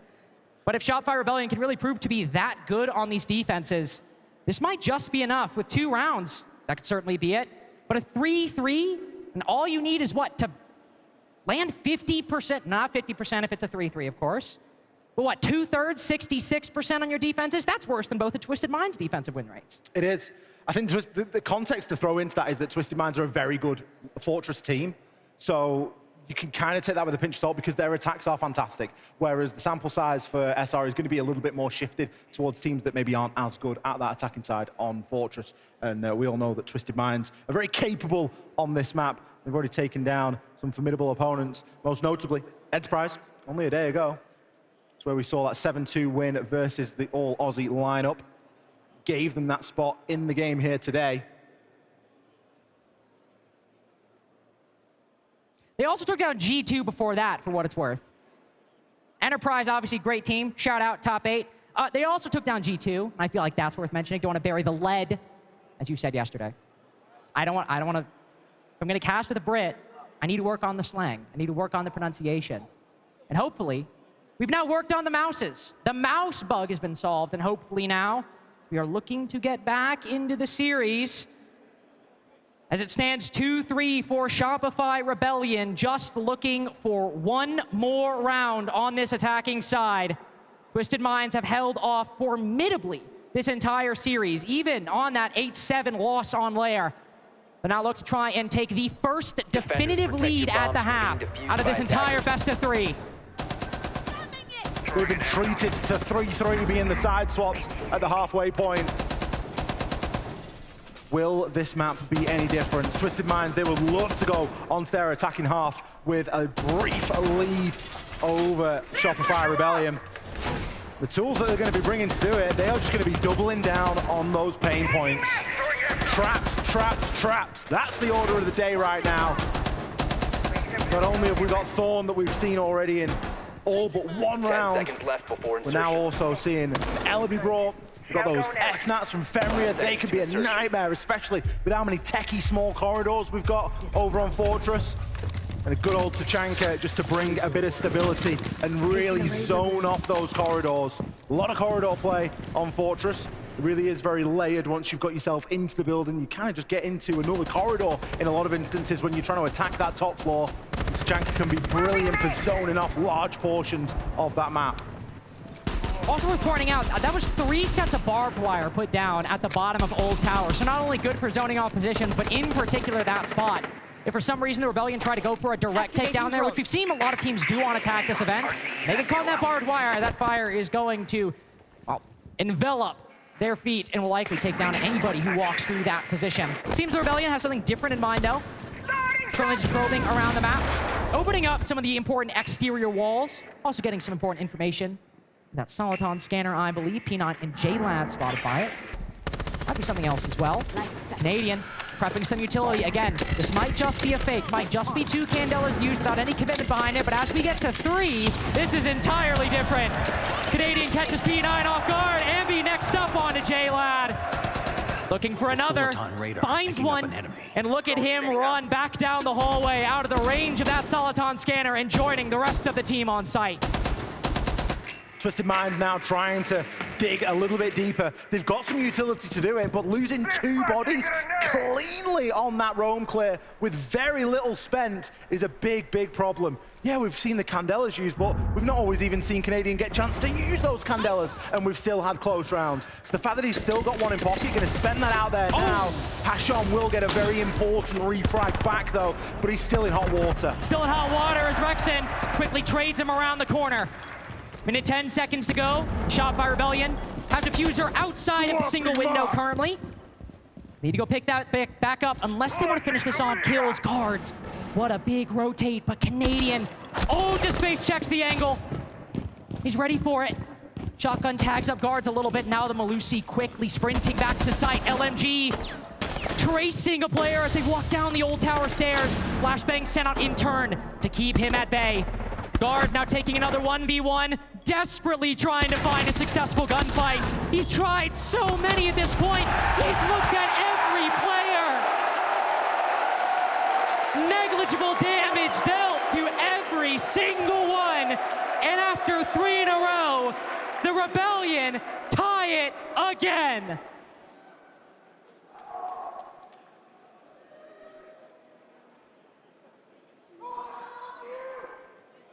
when we banned Monty, they ramped up the pace a lot, and I thought it was giving us more trouble. Would you rather ban the Blitz so they have to play Monty pace? I think so, yeah. Okay, so let's do Snake and Monty. Guys. No, guys. not Monty. No. Sorry, Snake and Blitz. Sorry. Old man moment. Okay, anyway. So for Command, they showed 2 different attacks. Obviously, they could do different, but they brought a shield blue through Master. Ace went Breach. Gridlock was Horse Door. Flores was outside Art Window, and they had a Snake working up Spiral, so that guy could go anybody, maybe like a Deimos or a Dokkaebi. They also have a Spiral Direct. For that, they ran Twitch on Catwalk, Grim on Ladder, Ying, or like above Ladder, Ying Art Window, Blitz, so it'll probably be Monty, Shield, and Flores walking up Spiral, okay? For Bunks, the only attack that we saw from them was a split. It was a Shield dropping Ladder, Snake walking up Spiral, Ying Art Window. But if they turtle, guys, let's remember to bring some operators to Beauties. Ying, Nomad, Capitão, whatever.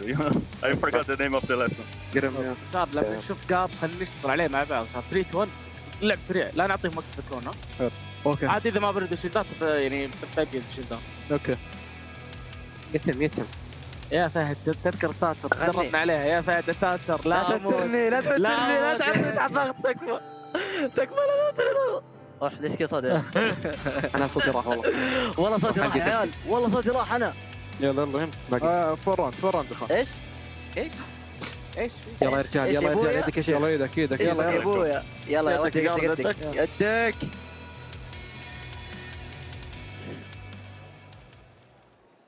Another tied half, 3 maps in a row. Haven't had OT on each one, but at least for this first bout, through every single map of this series, neither one able to acquire a decisive lead. So as Shopify Rebellion moved to the defenses and Twisted Mind moved to their attacking side, how will they try to level things up?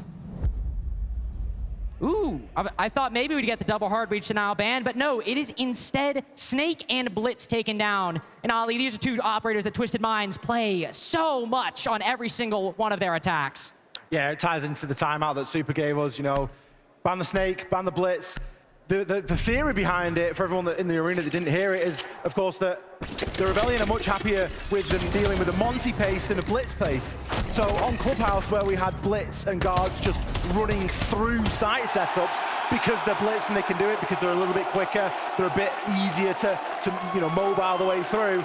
It's going to be much more difficult to do that on a Monty, and I don't think that that's going to be something that really Twisted Minds are even going to attempt, at least for this first round. We've not seen the Monty locked in. It wouldn't be unusual to see them play the shield, but I think the Blitz ban is brilliant because it just picks away at something that Twisted Minds did exceptionally well at on Clubhouse. 10 seconds left. It is a good read by Shopify Rebellion. On the flip side, Kate and Mir being taken down, 2 operators that sure go to the heart of Shopify Rebellion's defensive strategy, but also 2 operators we banned so often on so many of these maps. It is not really going to throw the Rebellion off guard, I think. Because when you look at what they have, it is still quite a comfortable lineup, not only for the Rebellion, but again, in general. A couple trap operators, a couple time denial with the smoke and the Goyo being brought by Shopify Rebellion. And then, of course, you have an M14 Aruni. It's contractually obligated. They literally have to bring a DMR. I mean, if you don't bring a DMR at the moment on defense, you pretty much throw it because they are genuinely that good. It's an incredible uptick in the use of DMRs, particularly since they kept hold of the ACOG. It can be a brilliant tool to really affect some of those longer angles that you will find. Fortress, again, not being a map that's a stranger to a long angle. Once things start to get open on that top floor, you can really cut through it. Some good early util clear here from J-Lad. He's going to be on the Twitch, just seeing what he can find. His target likely going to be some of that Goyo and that Ella utility.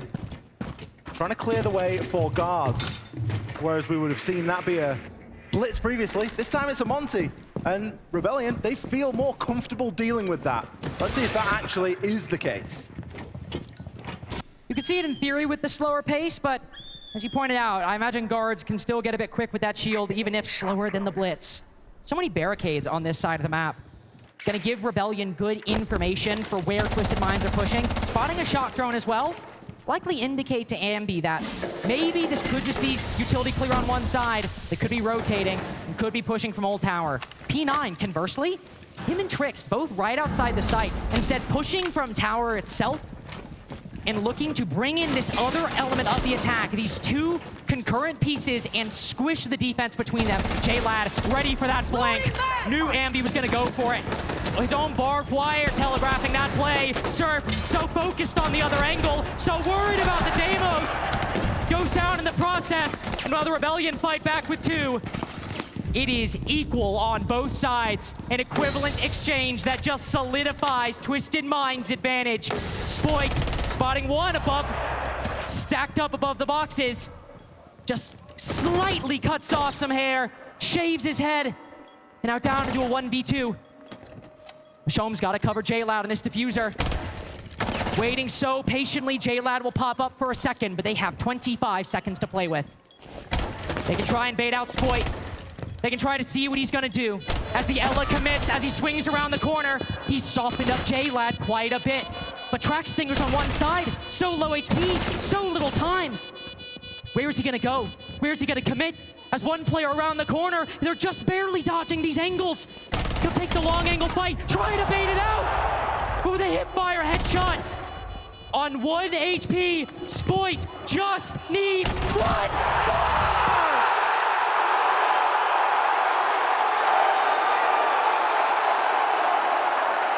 Good night, and good luck!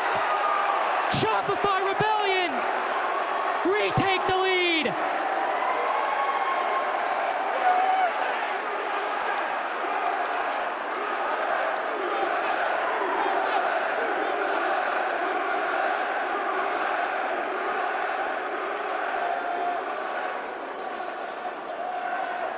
What a time for Spoit to show up. Round 7. Post plan. And a 1 versus 3 for his troubles. Navigated to perfection.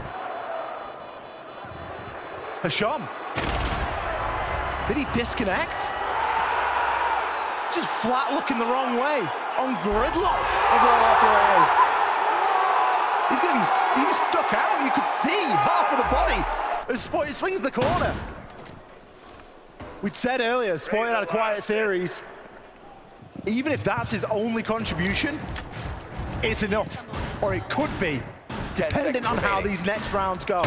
I mentioned already, the Rebellion, a fantastic, eye-watering defensive win rate on this map. But it hasn't always come from clutches like that. It's been teamwork, synergy, good comms. If that's what they can do on a bad day, I want to see what they can do on a good round.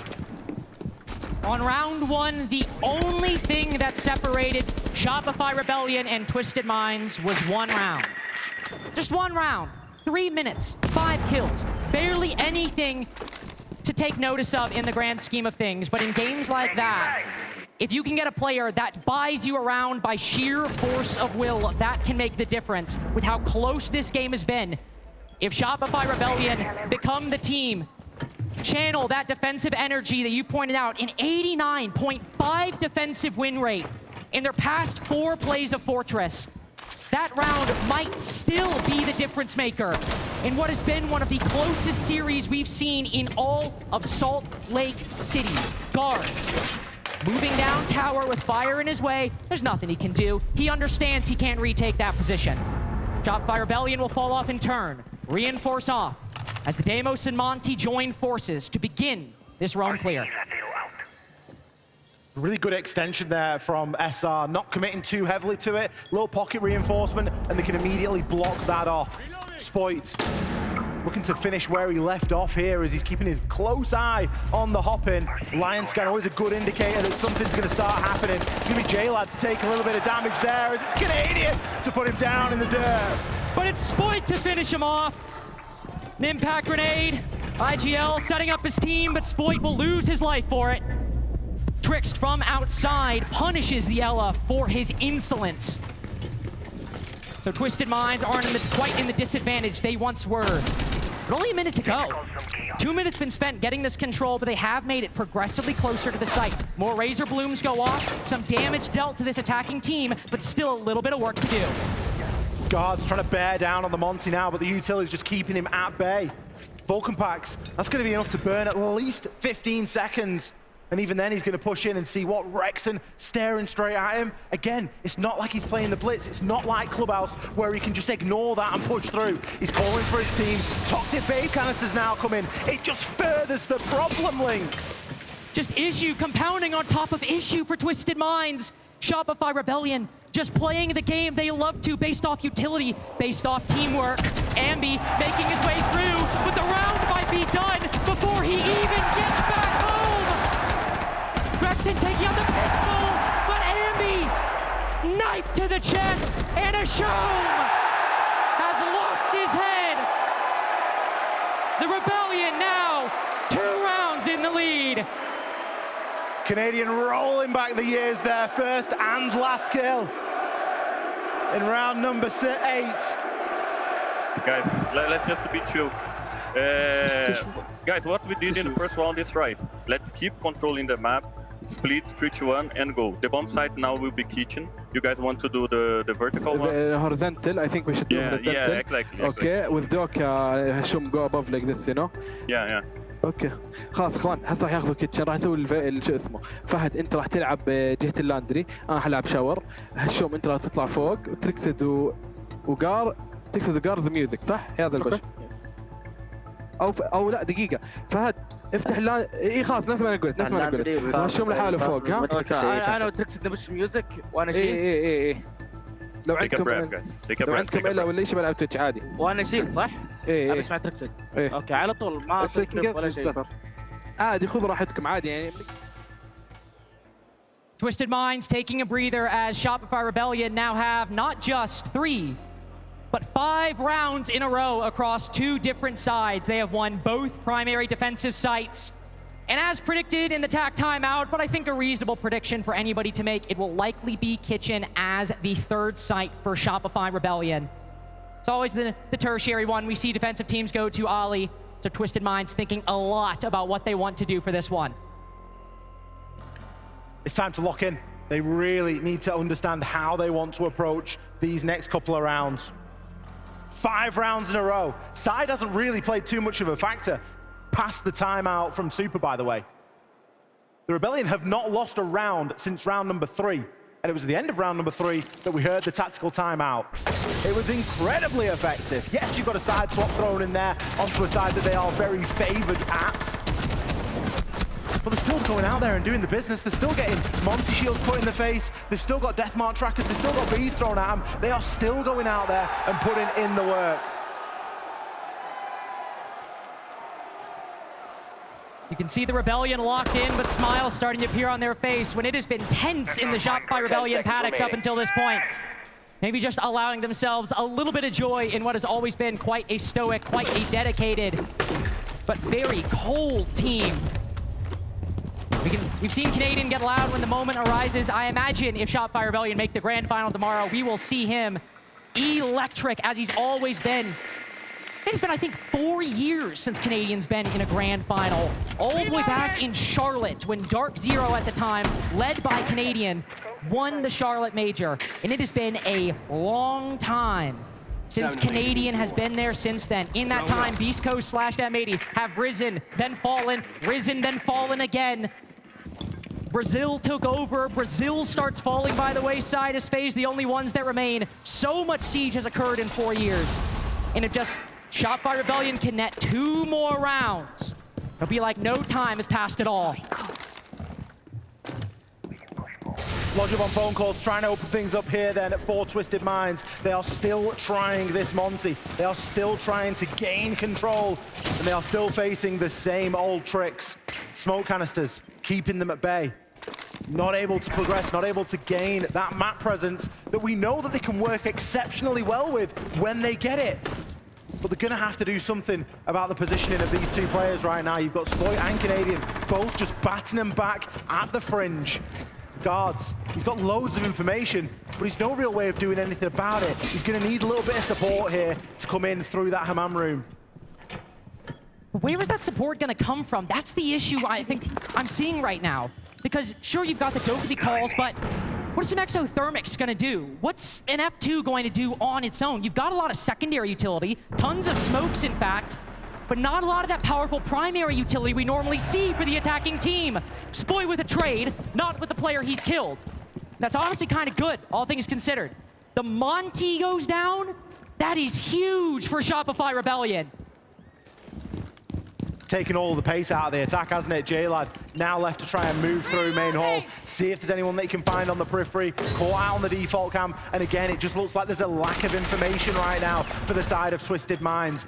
Players inside of the site, they can already start turning their attention, and they have got information themselves. Rexon knows exactly where J-Lad is going to be positioned at the minute. Doesn't need to do anything. There's nothing that is going to make a player move with the remaining utility that Twisted Minds have. Just have to win this off gunfights. Twisted Minds have proven they can do it. They've done it time and time again through Salt Lake City. Ambi has too. We've seen round after round, kill after kill, moment after moment. Ambi gets one in round 9, but Shopify Rebellion, with 15 seconds to go, need 3 more to push us up. 6-3. Canadian winding back the years. Trickst, can you find them? Could you find a kill? If your tournament depends on it. 6 in a row. The Rebellion, one away from a grand final.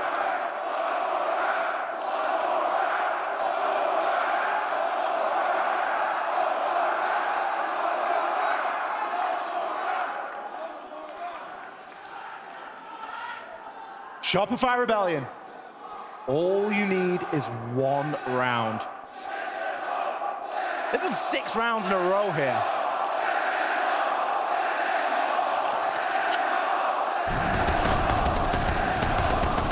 They're believing.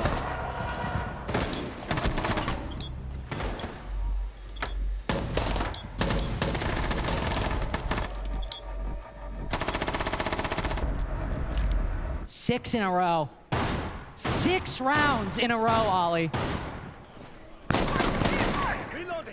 getting to the point for Twisted Minds where you start thinking, how many more times they're going to bang their head against this same wall before we see something change. Again, it's the Monty. And again, how are they going to deal with the most basic of utility, taking control of the map? 10 seconds to go. The lineup, has that got what it takes? 5 seconds Yeah, left. they might be able to root players out, but SR have already proven they're happy to play dug in. They don't need to move. Rexon barely moved that whole last round. Still came away with a couple of kills. It just feels like the tide has turned in this series. And considering that map 1 was an 8-7, map 2, a 7-5, it just doesn't feel like Fortress is going to be as close. It's starting to feel that way. Twisted Minds struggling more and more. They haven't won a round in, what, 15, 18, 20 minutes in siege time on one map. That is ancient history. It's only been Rebellion victories in recent history, sir! Ashom opens up an angle and tries to rat, and Surf makes him pay for it.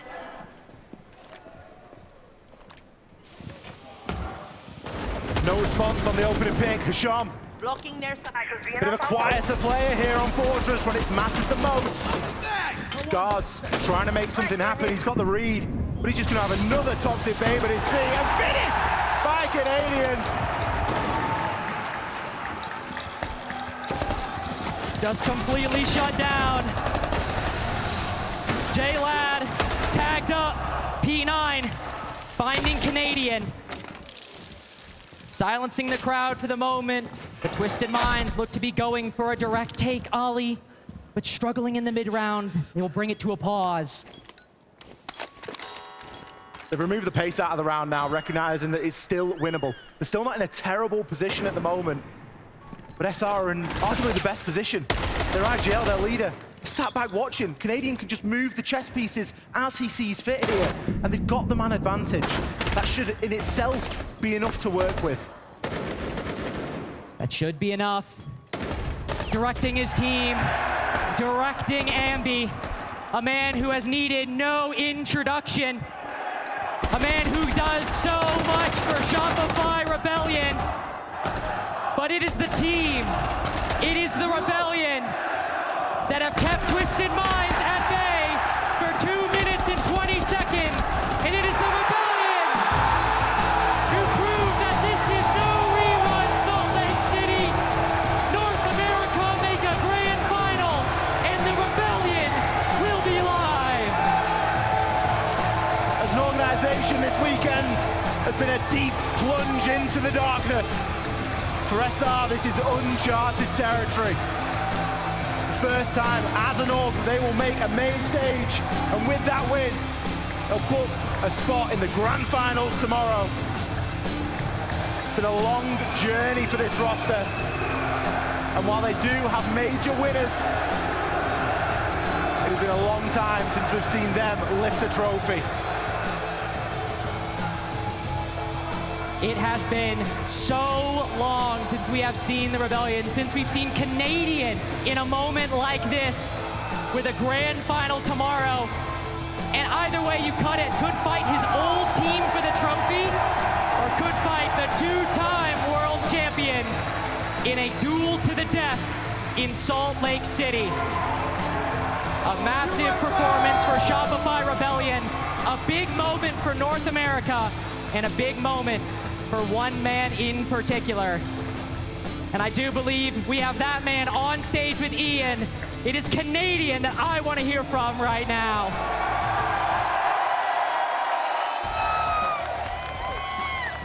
Salt Lake City, we give flowers to legends while they're still doing what they love. Make some noise for Canadian!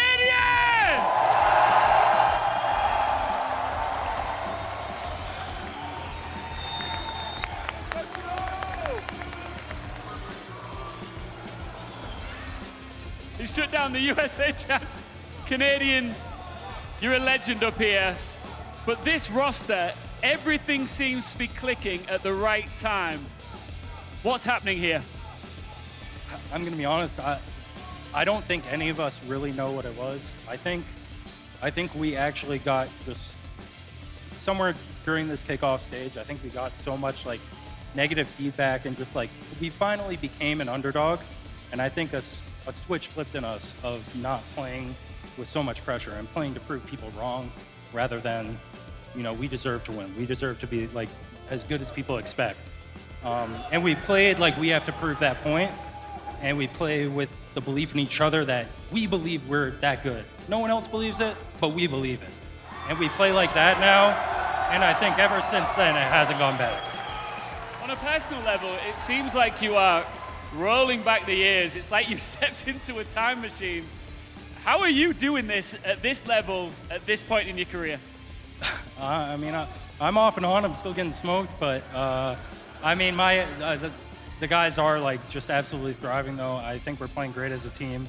I think our coaching staff is like incredible too. The amount of prep work we've done and like how much less stressful it's made it for me. You know, compared to past years that I've had to deal with like doing so much extra work. I think it lets me just focus on how I'm gonna call and like what I want to focus on, and not being too stressed out. But I don't know. I like competing, man. I think it's until I really feel I can't do it or there's something else I want to do that I want to prioritize, I'm gonna do it. I love doing this. I love being a part of a team. I mean, there's nothing more rewarding than, you know, than just working hard for this. And I mean, yeah, like getting back to this stage, getting back to a grand finals, it's not something I take for granted, and just competing in general, it's not something I take for granted and never will, so. I think you're making me quite nostalgic as well, because the last time we stood together in a situation like this was 2022, the Charlotte Major. You're back in North America, another grand final. Can you do it again? I mean, the sky's the limit. Obviously, nothing's gonna be easy, nothing's granted, but we know we're capable of beating any team as long as we show up and, you know, do our due diligence and play as a team and believe in each other and play with confidence. We're capable of anything, and we all know that. So I'm not going to get ahead of ourselves, but you know, we're not going to be no pushovers tomorrow. That's for sure. All right, Salt Lake City.